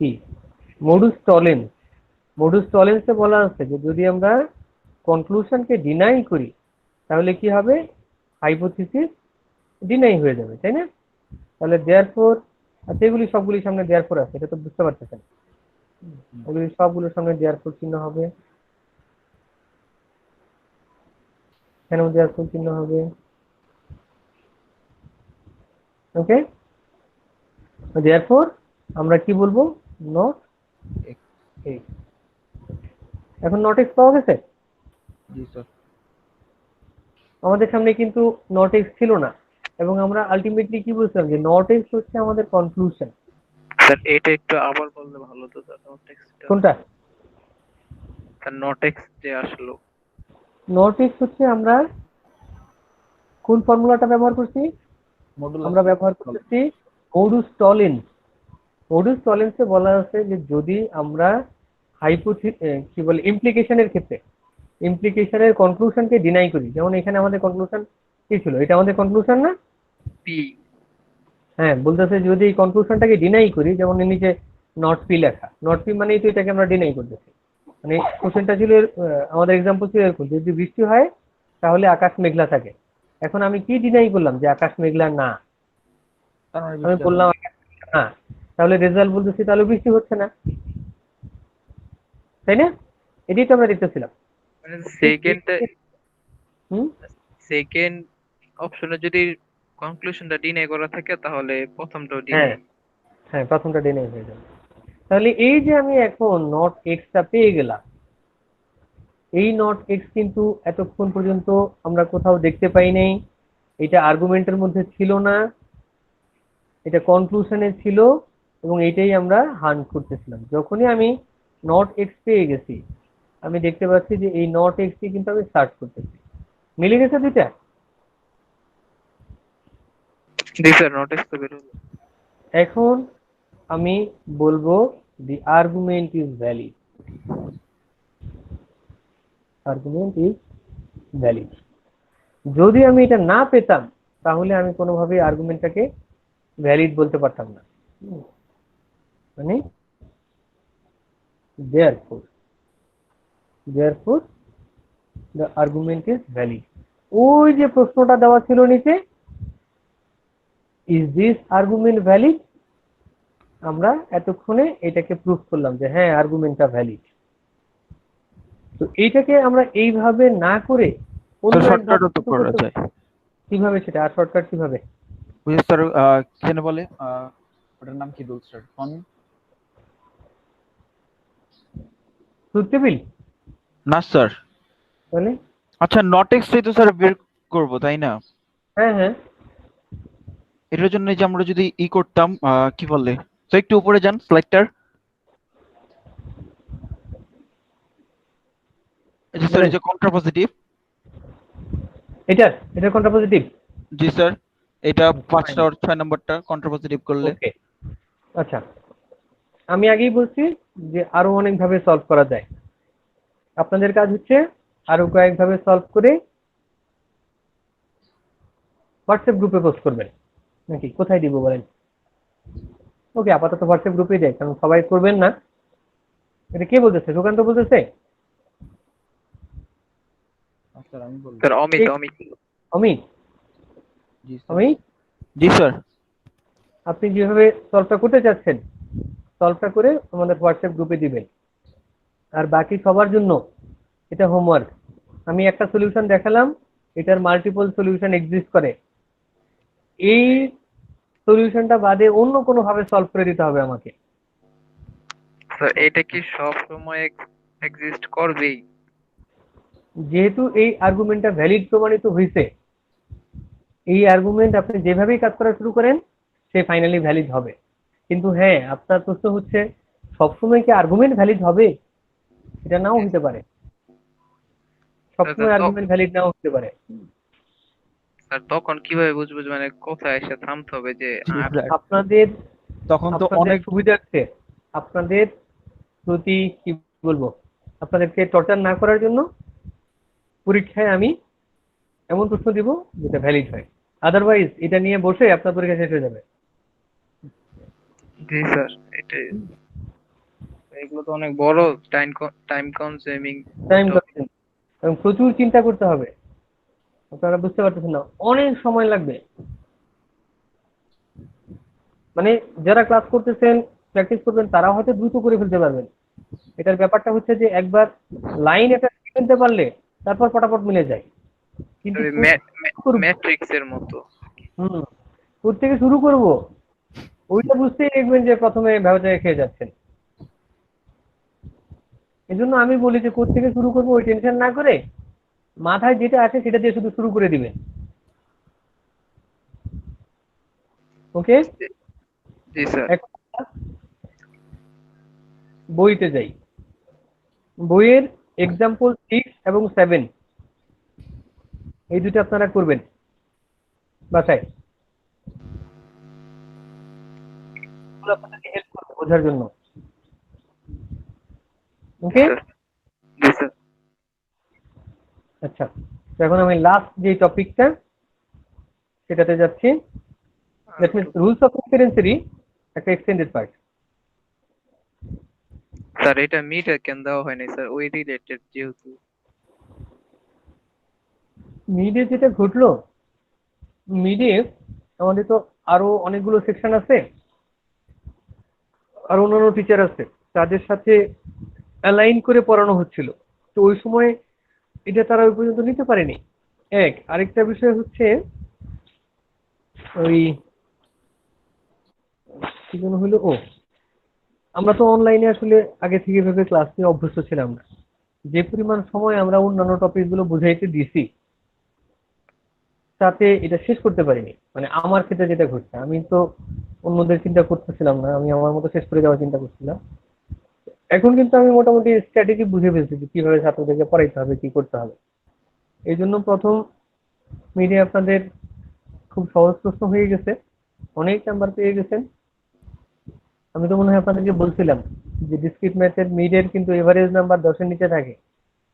আপনারা কিন্তু আল্লাহর রহমতে অনেক ভালো করছেন। ফাইনাল তো স্যার অনেক কি টপিক বলেন স্যার, স্যার? মাথা ঘুরাইতেছে স্যার। স্যার ফাইনালের এই টপিকস জন্য গুলো কঠিন বেশি স্যার। হ্যাঁ, একটু কঠিনও হয়ে গেছে।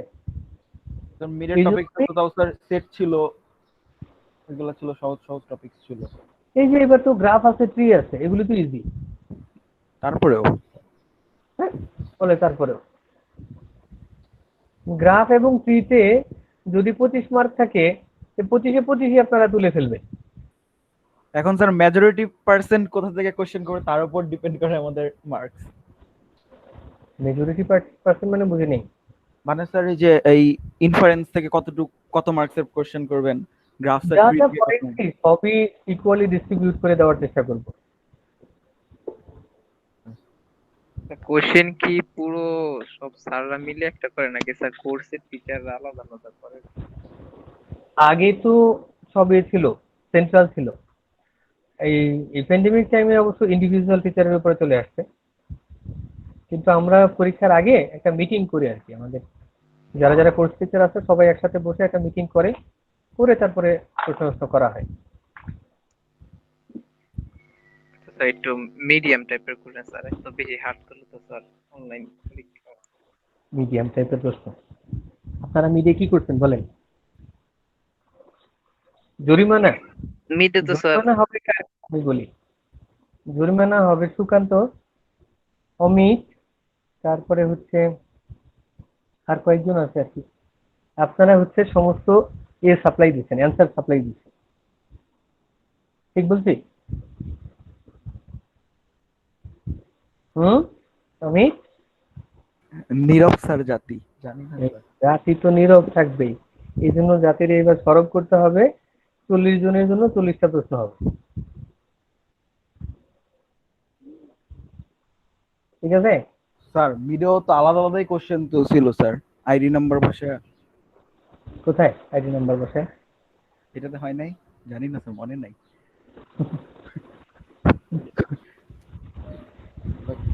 ওকে, দেখি ওইভাবে আপনাদের অন্য কোনো সাবজেক্টে দেওয়া হয়েছে তা তারা আমাদেরকে বলছে যাতে আমরা এইভাবে পরীক্ষার প্রশ্ন করি। খাতা দেখতে গিয়ে জানতে বের হয়ে যাবে আর কি। গ্রাফ আর ট্রি তো স্যার আইডি নাম্বার দিয়ে করা যায়, তাতে তো সবার আলাদাই হবে। হ্যাঁ, স্যার যে গ্রাফ আর ট্রি তে স্যার আইডি নাম্বার দিয়ে করলে তো সবার আলাদাই হয়ে যায়। ডেফিনেটলি। আচ্ছা, তো আসেন আমরা এটা শেষ করি আর টপিকটা শেষ করি। তো এইখানে rules of inference for কোয়ান্টিফাইড statement, এখন হচ্ছে একটা বড় রকম ঝামেলা। কোয়ান্টিফিকেশনের উপরে আমরা রুলস অফ ইনফারেন্স অ্যাপ্লাই করি। আমরা যে রুলস গুলো দেখছি, এতক্ষণ যে রুলস গুলো দেখছি, এগুলো কি আসলে কোনোটা কোয়ান্টিফাই কভার করছে? মানে ফর এভরি, ফর সাম, এই জাতীয় কোনো স্টেটমেন্টের আন্ডারে কাজ করছে? না স্যার, ওটা তো করে আমাদের আলাদা আলাদা ভাবে। সব আলাদা আলাদা হবে। তাহলে কোয়ান্টিফিকেশনের আন্ডারে রুলস অফ ইনফারেন্স কি কাজ করবে? না না, ডাইরেক্টলি বলাটা হয়তো ঠিক হবে না। ধরেন আমি বলতেছি যে এই ক্লাসের কিছু ছাত্র পরীক্ষায় পাশ করছে, যারা পরীক্ষায় পাশ করছে তারা সবাই বই পড়ছে। ওকে, সেন্টেন্সটা খেয়াল করেন যে এই ক্লাসের কিছু ছাত্র পরীক্ষায় পাশ করছে, সবাই কি পাশ করছে? না কিছু। তাহলে যারা পাশ করছে তাদেরকে আমরা কোন কোয়ান্টিফিকেশনের আন্ডারে ফেলবো? এটা কি ইউনিভার্সাল নাকি এক্সিস্টেন্সিয়াল? এক্সিস্টেন্সিয়াল। এটা হচ্ছে এক্সিস্টেন্সিয়াল। কিছু, তাহলে কিছু ছাত্র পাস করছে। আমরা বলতেছি যারা পাস করছে তারা বই পড়ছে। এটা হচ্ছে ইমপ্লিকেশন। এইটাই ইউনিভার্সাল হয়ে যায়। না না না, এটা ইউনিভার্সাল না। তো যে সমস্ত ছাত্ররা পাস করছে তারা কি করছে, আপনার বই বই পড়ছে। পড়ছে। তো আমরা একটা ইমপ্লিকেশনের মধ্যে ফেললাম, কিন্তু এটা হচ্ছে সমস্ত ছাত্র না। ওকে, তো এখন আমি যদি দেখাইতে পারি যে এই ক্লাসে অমিত একজন ছাত্র, সে বই পড়ছে এবং পাস করছে, তাহলেই তো আমার ওই স্টেটমেন্ট গুলি ভ্যালিড হয়ে যায়, হয় না? হ্যাঁ হয়। ব্যাপারটা হচ্ছে এরকম। আমরা এখন কি করতে চাই, আমরা কোয়ান্টিফিকেশনের মধ্যে একটা দুইটা ভ্যালু দিয়ে টেস্ট করব যে হ্যাঁ এটা ঠিক হচ্ছে কিনা। ওই যে স্যার Okay. ইয়ের মধ্যে যে উদাহরণ দিলেন যে ওই যে টেবিল ভাঙা, হুম, ওইরকম যে সবার টেস্ট কিন্তু না। এখন দেখেন রুল অফ ইনফ্লুয়েন্স গুলো কিভাবে কাজ করতেছে আমাদের এই কোয়ান্টিফিকেশনের উপরে।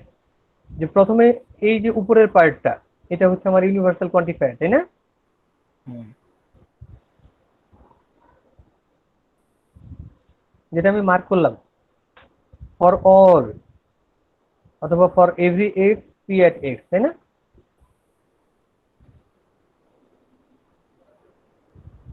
এ দেখতে পাচ্ছেন নাকি?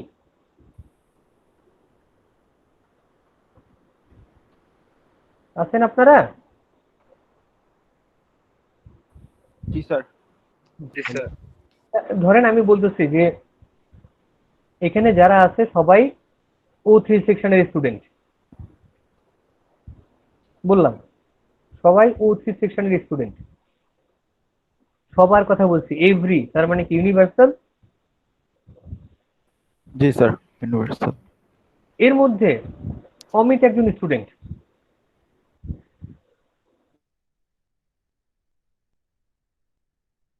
হ্যাঁ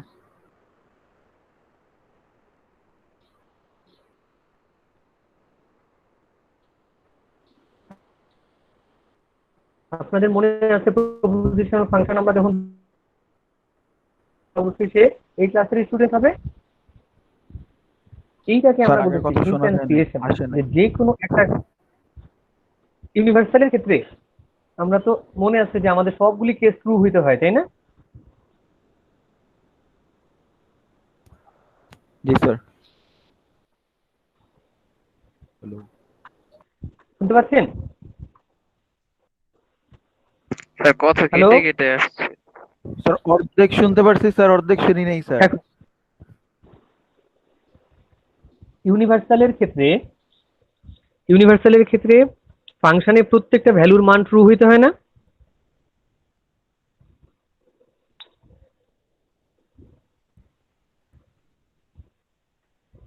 জি স্যার। হ্যাঁ, তো এখন আমি বললাম যে এখানে যারা আছে তারা সবাই হচ্ছে O3 সেকশনের স্টুডেন্ট। যদি এখানে একটা ছাত্র পাওয়া যায় যে O3 সেকশনের স্টুডেন্ট না, তাহলে আমার স্টেটমেন্টটা মিথ্যা হয়ে যাবে না? জি স্যার। এখন আমরা বলতেছি যে এইরকম যে একটা স্টুডেন্ট নিয়ে আমি চেক করব, পার্টিকুলার একটা স্টুডেন্ট নিয়ে, এই যে একটা ভ্যালু নিয়ে চেক করা, এইটাকে আমরা বলতেছি ইনস্ট্যান্সিয়েশন। দেখেন বড় করতেছি, দেখতে পাচ্ছেন? ইনস্ট্যান্সিয়েশন জি স্যার। দেখতে পাচ্ছেন? জি স্যার।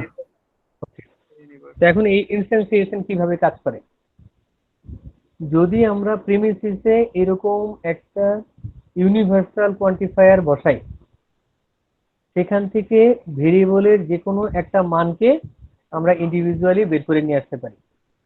ঠিক তার বিপরীত কাজটা করা সম্ভব।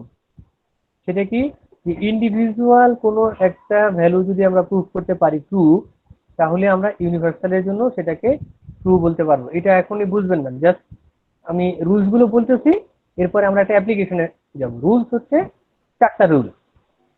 এক নাম্বার কি, ইউনিভার্সাল ইনস্ট্যান্সিয়েশন, আর এটা হচ্ছে ইউনিভার্সাল জেনারেলাইজেশন। ঠিক একইভাবে এক্সিস্টেন্সিয়াল ইনস্ট্যান্সিয়েশন আবার এক্সিস্টেন্সিয়াল জেনারেলাইজেশন। এক্সিস্টেন্সের ক্ষেত্রে কি আছে, এরকম আছে, সেখান থেকে আমরা কি করলাম, যে কোনো একটা ভ্যালুকে পিক করে নিয়ে আসতে পারি। আবার ঠিক যে কোনো একটা ভ্যালুর এগেইনস্টে আমরা এক্সিস্টেন্সিয়ালকে বসাই দিতে পারি। এক্সাম্পলে যাই যে আসলে এটা কিভাবে কাজ করবে। ধরেন এইখানে এক্সাম্পল 12 কি বলা আছে, everyone in this discrete mathematics class has taken a course in computer science. Everyone and Marla is a student in this class. এই দুইটা হচ্ছে premises. Everyone in this discrete mathematics class has taken a course in computer science.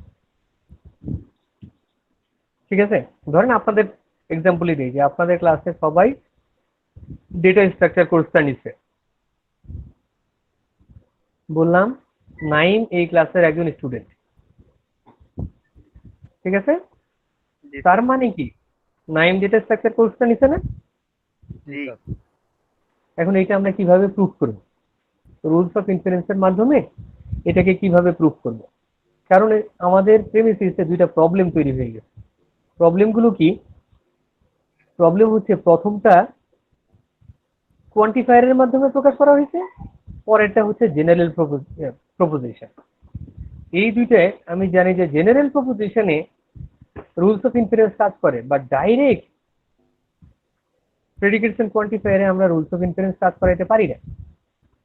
তাহলে আমাদেরকে কি করতে হবে? যেই স্টুডেন্টটা নিয়ে আমরা কথা বলতেছিলাম, লিস্টে নাইমকে নিয়ে আমরা কথা বলতেছিলাম, নাইমকে আমরা ওই ফাংশনের মধ্যে বসে ফাংশনটাকে জেনারেল করে ফেলব। তাহলে প্রথম আমাদের এই ফাংশনটা কি হয় সেটা আমরা দেখব। সেটা কি? Everyone in this discrete mathematics class has taken a course in computer science. এটাকে আমরা ট্রান্সলেট করব কিভাবে?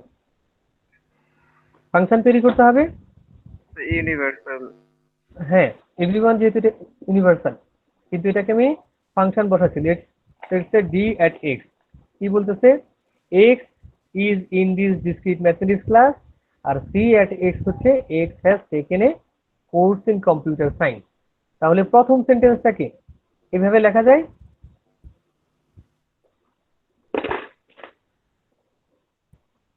if x has if x has taken discrete mathematics, then x has taken a course in computer science. নিতে পারি? এভাবে লিখতে পারি? জি sir. আচ্ছা, যেহেতু এভরিওয়ান আছে তার সামনে আমরা ইউনিভার্সাল কোয়ান্টিফায়ার বসালাম। ঠিক আছে? জি স্যার। ওকে, নেক্সট আমাদের এখানে এক্সাম্পলে যেটা বলা আছে, Marla is a student in this class. তাহলে স্টুডেন্টের একটা কেস কিন্তু আমাদের এখানে আছে। সেটা কি? X is in this discrete mathematics class. তার মানে এক্স হচ্ছে ডিসক্রিট ম্যাথমেটিক্স ক্লাসের একটা স্টুডেন্ট। এটা কি? ডি এট এক্স দ্বারা আমরা বুঝিয়েছি। তাহলে এই এক্স এর একটা মান হচ্ছে মারলা, তাই না? হ্যাঁ। তাহলে আমরা যদি ওই এক্স এর জায়গায় মারলা লিখি তাহলে কিন্তু একটা ভ্যালু আমরা ইনস্ট্যান্টিয়েট করে দিলাম, এবং এটাকে আমরা ইউনিভার্সাল কোয়ান্টিফায়ার থেকে নর্মাল প্রপোজিশনে নিয়ে আসলাম। যেখানে ডি এট মারলা মানে হচ্ছে Marla is in this discrete mathematics class. এটার মানেই তো Marla is a student in this class, তাই না? জি স্যার, যেহেতু এক্স রে আমরা মারলা ধরছি। ফাইন। এখন আমরা কিভাবে কাজ করতেছি? যে আমাদের প্রথম প্রেমিসিসটা কি ছিল? এক নাম্বার প্রেমিসিস, আমি এখান থেকে প্রেমিসিস গুলো নিয়ে আসি। এক নাম্বার প্রেমিসিস ছিল এরকম,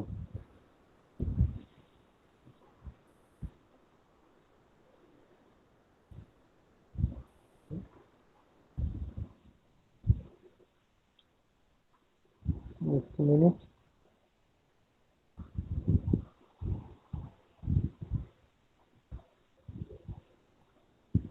আচ্ছা, ওকে ফাইন।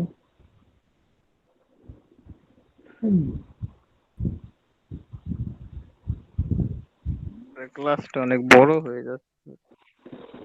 ক্লাসটা তো বড় হবে একটু বলছিলাম আমি আগে। আরেকটা এক্সাম্পল দেখাবো তারপরে শেষ, লাস্ট একদম লাস্ট পর্যায়ে আছে। মানে কি স্যার এটার পরে আরেকটা এক্সাম্পল? আর একটা এক্সাম্পল, মানে প্রবলেমটা যাতে আপনারা বুঝতে পারেন। এটা একটু সহজ এক্সাম্পল, আর একটা একটু কঠিন এক্সাম্পল। দেখেন, এই একটা প্রিমিসিস আছে আমাদের,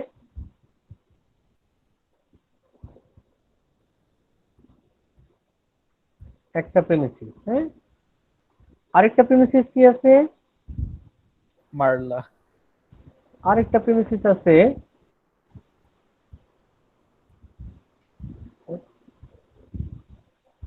আরেকটা প্রিমিসিস আছে মারলা ইজ এ স্টুডেন্ট, তাই না? In this class. এই দুইটা প্রিমিসিস আমরা নিয়ে আসলাম। আমাদেরকে এই দুইটা প্রিমিসিসের সাহায্যে প্রমাণ করতে হবে, এই দুইটা প্রিমিসিসের সাহায্যে কি প্রমাণ করতে হবে?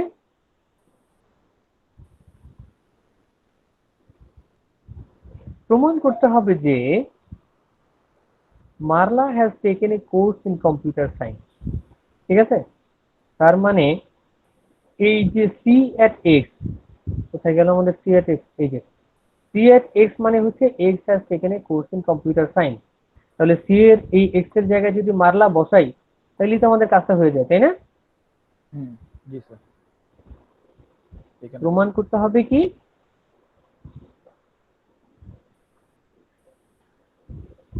প্রমাণ করতে হবে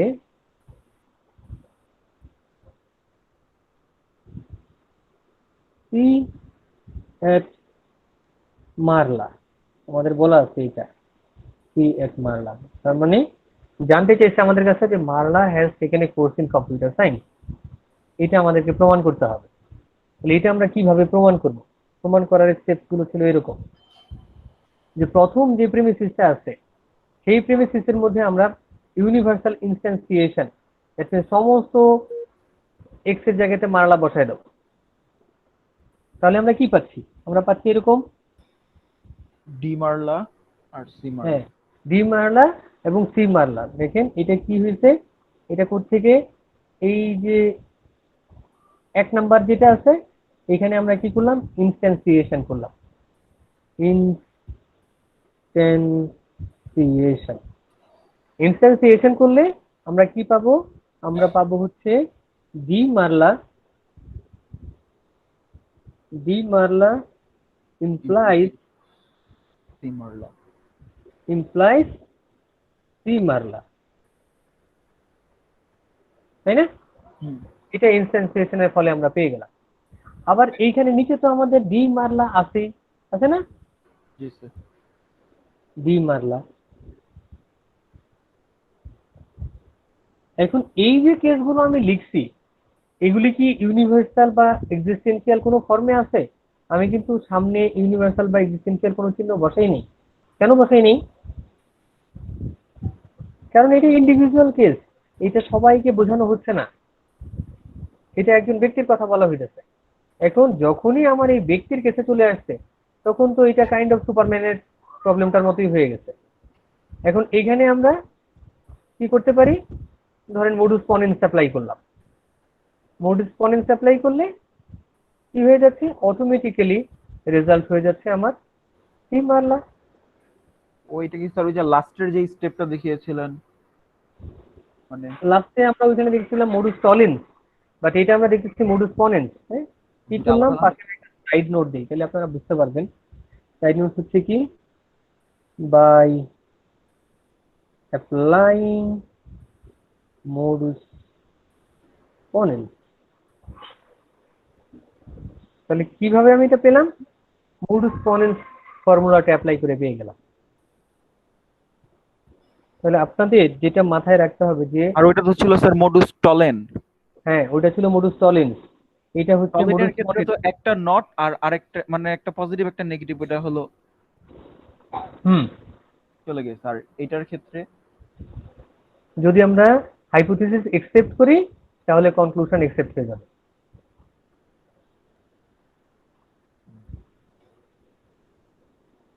ওকে, জি স্যার, বুঝতে পারছি। ফাইন। তাহলে আমরা আরেকটা প্রবলেম দেখি, এটা কঠিন প্রবলেম। এখনই তো স্যার মাথা ঘুরাইতেছে। হ্যাঁ, এবারে তো মাথা ঘুরাবে। কারুলিয়া ডিসক্রিট ম্যাথ কি পড়লেন? জি স্যার, ওই সবগুলা সেম সেম লেগে যেতেছে এখন যত কেস দেখতেছি। আমি বারবার আপনাদেরকে এই কথাটা বলে রাখি, ডিসক্রিট ম্যাথ বইটা খুবই ভালোভাবে যত্ন করে রাখবেন। হার্ড কপি না থাকলে সফট কপি রাখবেন। যখনই আপনারা পাশ করে কোনো ইনস্টিটিউশনে পরীক্ষার জন্য যাবেন, এটা হায়ার স্টাডিজ হতে পারে, এখানে কোনো রিসার্চের কাজ হতে পারে, এই বই থেকে আপনারা সমস্ত কম্পিউটার সায়েন্সে যা পড়ছেন তার উপরে বেস করে যদি প্রশ্ন হয়, এই বই থেকে আপনারা 30 থেকে 40% প্রশ্ন পাবেন।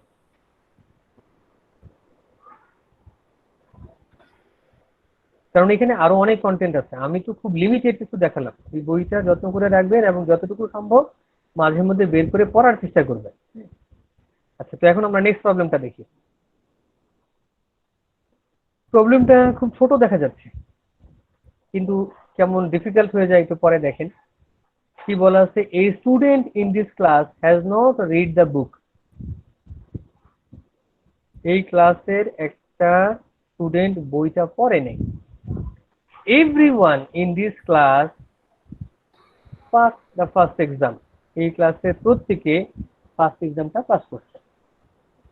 ইমপ্লাই দ্য কনক্লুশন, সেটা কি, someone who pass the first exam has not read the book.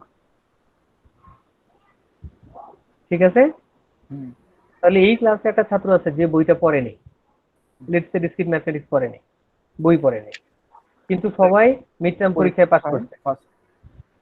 তার মানে আমি এরকম একটা কনক্লুশন তৈরি করতে পারি যে এরকম কিছু ছাত্র আছে যারা বই না পড়েও পাস করে গেছে। ঠিক আছে, তো এটা আমরা রুলস অফ ইনফারেন্সের মাধ্যমে প্রমাণ করতে চাই। প্রথমে আমাদের প্রেমিসিস গুলো কি? প্রেমিসিস হচ্ছে এই সেন্টেন্সটা, a student in this class has not read a book, আরেকটা হচ্ছে everyone in this class pass the first exam. এখন এই স্টুডেন্ট আমি কিভাবে বুঝাবো? যেমন আগেরটাতে মারলা একটা নাম ছিল, এখানে আমি স্টুডেন্ট বুঝাবো কিভাবে? ওই যে কোনো কিছু দিয়ে স্যার, যেমন এক্স ওয়াই জেড। ধরেন কোনো একটা ভেরিয়েবল, লেটস সে আমরা আমাদের এখানে সুবিধার্থে এ একটা ভেরিয়েবল নিচ্ছি, এই ভেরিয়েবল হচ্ছে ওই স্টুডেন্ট। ওকে, তাহলে আমাদেরকে কি করতে হবে? প্রথমে তো ফাংশন তৈরি করতে হবে। ফাংশন হচ্ছে এক্স। এক্স এক্স হচ্ছে কি, এই ক্লাসের একজন স্টুডেন্ট। হ্যাঁ, X is in this class. X কে আমরা বললাম যে সে এই ক্লাসের একজন স্টুডেন্ট। ফাংশনটা কি নিলাম? সি এট এক্স, ক্লাসের সাথে মিল রেখে এখানে সি নিলাম। তারপর বি বলা আছে, x has read the book, বুকের সাথে মিল রেখে বি নিলাম। তারপর P at x, x has pass the exam, পাসের সাথে মিল রেখে পি নিলাম। তো এখন প্রিমিসিস গুলো যদি সাজাই তাহলে কি কি পাচ্ছি আমরা? ধরেন এই যে এখানে everyone in this class pass the first exam, ঠিক আছে, আর হচ্ছে someone who pass the first exam has not read the book. এই দুইটা যেহেতু ফাংশন আকারে আছে, এই দুইটা আমাদেরকে কি করতে হবে? আলাদা আলাদা ভাবে প্রথমে কোয়ান্টিফায়ারের মাধ্যমে প্রকাশ করতে হবে। এই যে এটা কি বোঝাচ্ছে? এক্সিস্টেন্সিয়াল, যেহেতু এটা ইউনিভার্সাল বুঝায় নাই, একটা ছাত্রকে বুঝাইছে তার জন্য। না না, ওই সেকশনের একজন ছাত্র যে আর কি আমি পড়ে নাই, যেটুকু মার্ক করলাম এটার মানে হচ্ছে সি এট এক্স। এটা তো আমরা বলতেছি যে C at X, that means এই ক্লাসের একজন স্টুডেন্ট যে এবং বই পড়ে নাই, তার সামনে আমরা কি করছি? এক্সিস্টেন্সিয়াল বসাইছি। তার মানে আমরা বলতেছি যে এরকম কিছু স্টুডেন্ট আছে। এখানে কিন্তু আমরা ইমপ্লিকেশন ব্যবহার করি নাই। কেন ইমপ্লিকেশন ব্যবহার করি নাই? একসাথে দুইটাই হ্যাঁ, কারণ দুইটা করা কন্ডিশন হয়েছে। ট্রু হইতে হবে। আরেকটা কি ছিল? Everyone of this class has pass. তার মানে এক্স যদি এই ক্লাসের স্টুডেন্ট হয় তাহলে সে পাস করবে, এবং এটা প্রত্যেকের জন্য সত্য। ঠিক আছে, এটা হচ্ছে প্রেমিসিস, এই দ্বিতীয় অংশটা প্রেমিসিস, আর এটা হচ্ছে কি আমাদের? এটা হচ্ছে কনক্লুশনে আমাদেরকে আনতে হবে। তো এখন আমরা সলিউশনে আসি। সলিউশনে এসে আমরা কাজ শুরু করলাম। দেখেন এই যে এটা থেকে এই যে আমাদের কনক্লুশনটা আছে, সেই কনক্লুশন থেকে আমরা কাজ শুরু করতেছি। এটাকে প্রেমিসিসে নিয়ে আসছি। কেন এটাকে প্রেমিসিসে নিয়ে আসলাম? এটা তো ছিল আমাদের কনক্লুশনে, ইমপ্লাইজ দ্য কনক্লুশনে ছিল না? এটাকে কেন আমরা প্রেমিসিসে নিয়ে আসছি? কারণ আমরা তো জানি যে কোয়ান্টিফায়ারকে আসলে রুলস অফ ইনফারেন্সের আন্ডারে আনা যায় না। আমাকে আলটিমেটলি এই সেন্টেন্সটাকে কোনো না কোনো ভাবে ইন্ডিভিজুয়াল একটা কেসে নিয়ে টেস্ট করেই প্রমাণ করতে হবে। তাহলে আসলে আমার কনক্লুশন কি শুধু এই সেন্টেন্সটা হবে, দ্যাট মিনস এই কোয়ান্টিফায়ারের মাধ্যমে যেটা দেখানো আছে এটা হবে, নাকি ইন্ডিভিজুয়াল একটা কেস হবে? যেমন আমরা একজন স্টুডেন্ট বলছি এ, আমরা যদি দেখাইতে পারি যে এ একজন স্টুডেন্ট এবং এ বই পড়ে নেই কিন্তু পাস করছে, তাহলে এটা প্রুফ হয়ে যাবে না? হ্যাঁ। Okay fine. তো আমরা কি করলাম, এই জন্য এই কোয়ান্টিফায়ারটা নিয়ে কাজ শুরু করলাম যে আসলে এইটাই আমার মেইন ফোকাস না, আমার ফোকাস হচ্ছে একজন স্টুডেন্ট দেখানো যে পড়ে নেই এবং পাস করছে। এই জন্য আমরা এটাকেও প্রেমিসিস হিসাবে নিয়ে নিলাম। কিন্তু অন্যান্য জায়গাতে কিন্তু আপনি এই কনক্লুশনকে প্রেমিসিস হিসাবে নিতে পারবেন না। সুপারম্যানের কেসে নট এক্স কে কিন্তু আপনি প্রেমিসিস হিসাবে নিতে পারবেন না। ওকে, তো প্রেমিসিস নিলাম, নিয়ে আমি বললাম যে ধরলাম এই হচ্ছে একজন স্টুডেন্ট এ, সে কি করছে, সে এই ক্লাসের স্টুডেন্ট এবং সে এই বইটা পড়েনি। একটা ভ্যালু বসাইলাম, এই যে এখানে দেখানো আছে ইনস্ট্যান্সিয়েট করা হয়েছে। ইনস্ট্যান্সিয়েট করে আমরা এরকম একটা নতুন ইনফরমেশন বের করলাম এক নাম্বারটা থেকে, প্রেমিসিস থেকে। তো যেহেতু এইখানে এন্ড অপারেশন আছে, আপনাদের মনে আছে সিম্পলিফিকেশন রুল, যে পি এন্ড কিউ, কে ভাঙছে টেবিলটা সুকান্ত এবং নাইম ভাঙছে, আমরা সুকান্তকে ধরে বলছিলাম যে ও হচ্ছে আসামি এন্ড অপারেশনে। তাহলে C of A and not D of A, যেহেতু এন্ড অপারেশন আছে, আমি আলাদা আলাদা ভাবে সি এট এও নিতে পারি, আলাদা আলাদা ভাবে নট ডি এট এও নিতে পারি। সিম্পলিফিকেশন রুল এখানে পাশে দেখানো আছে, সিম্পলিফিকেশন রুল। তো আমরা কি করলাম, সি এট এ কে নিলাম। কেন? আমাদের টার্গেট কি? কারণ আমরা এটাকে নিয়ে দেখাতে চাই, আমরা দেখাতে চাই যে যদি সেই এইটা হয় তাহলে সে বইটা পড়েনি, এরকম কিছু একটা প্রুফ করতে চাই, বা বই না পড়ে সে পাস করছে, এটা আমরা দেখাইতে চাই।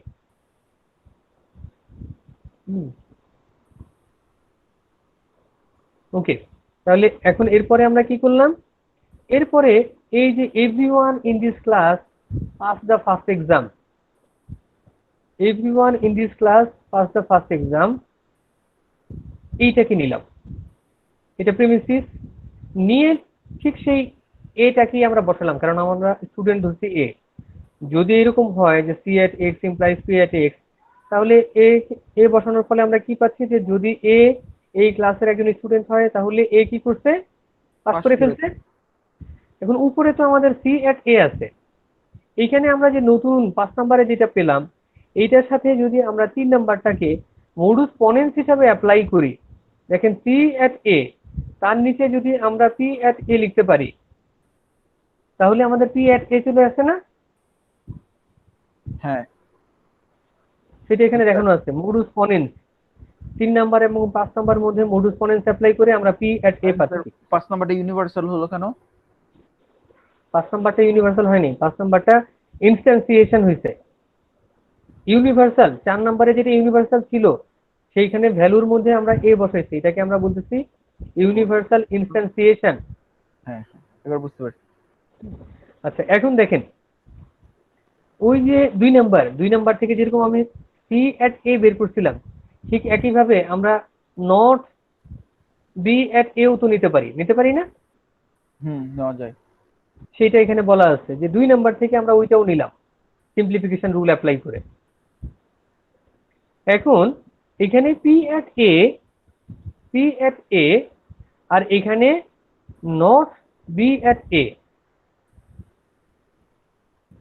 P at A not B at A, এই দুটাকে কি আমরা কনজাংশনের আন্ডারে আনতে পারি না?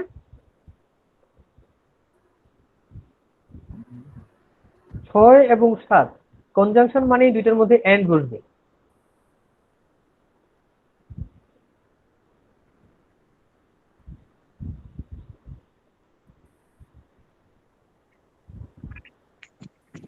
কনজাংশন,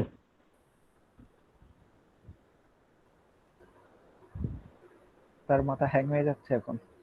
হ্যাঁ বুঝতে পারতেছি।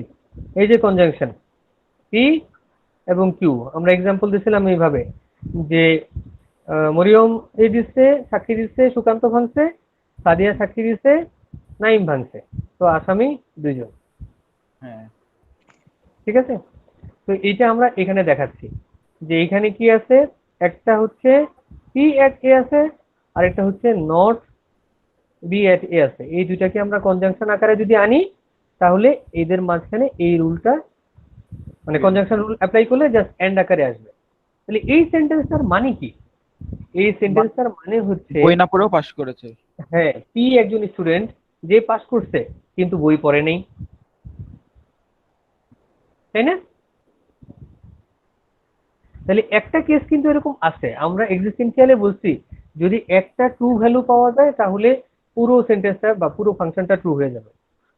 এই জন্য আমরা কি করলাম, যেহেতু একটা কেস আমরা পেয়ে গেলাম যে এ একটা স্টুডেন্ট আছে যে পড়ে নেই কিন্তু পাস করছে, এ একজন স্টুডেন্ট আছে যে পড়ে নেই কিন্তু পাস করছে, তাহলে আমরা এরকম বলতে পারি যে some students are there who has passed but did not read the book। তাহলে আমাদের এই যে ফাইনাল যে কনক্লুশনটা ছিল সেই কনক্লুশনটা সামওয়ান হু পাস, পাসকে আমরা পি এট এক্স দ্বারা প্রকাশ করছিলাম, has not read the book এটা কি বুককে আমরা বি দ্বারা প্রকাশ করছি, তাহলে নট বি ছিল, তাহলে এটা হয়ে গেছে না? হ্যাঁ জি স্যার। জি স্যার। That's all. স্যার শেষ হলো? শেষ হলো তো? ও স্যার, এতক্ষণ ক্লাস করার জন্য আমাদেরকে বোনাস মার্কস দিবেন স্যার? বোনাস মার্ক দিব যদি আপনারা ফাইনালে দেখা দেখি না করেন। হ্যাঁ স্যার, তা হবে না, আমরা দেখা দেখি করি না স্যার। এটা তো খাতা দেখলেই বোঝা যায় কি করেন কি না করেন, এখনো তো কিছু বলি নেই। এটা যদি করতে পারেন ফাইনালে না দেখে তাহলে ই করব, বোনাস মার্ক দিব। ঠিক আছে, আচ্ছা তো এখন একটা কথা বলে দিই। নগদ জিনিস স্যার, নগদ ভালো। আচ্ছা না, এগুলি এক্সচেঞ্জ। এখানে একটা কথা আগেই বলে দিই, ফ্যালাসি কিন্তু পড়াই নেই। আরো আসছিল স্যার, আরো ছিল। আরো ছিল, আমি কিন্তু ফ্যালাসি পড়াই নেই, কিছু কিছু জিনিস আমি বাদ দিচ্ছি কারণ শেষ করতে পারতেছি না পড়াই, যেমন ফ্যালাসি পড়াই নাই, ওখানে ফ্লয়েডের ফর্মুলাটা পড়াই নাই, কিন্তু ফ্লয়েড আপনারা কাইন্ডলি একটু ইউটিউব থেকে দেখে নিন। হ্যাঁ, এগুলো বললে স্যার পরীক্ষার কিছুই লিখতে পারবো না স্যার। না আমি এই জন্য আর করতেছি না, আপনাদের সিলেবাস কমপ্লিট। ওকে, আচ্ছা, স্লাইড গুলো আপলোড করে দিয়েন স্যার। ঠিক আছে, আমি সব এখনই করে দিচ্ছি। তবে একটু বলে রাখি যে কয়েকটা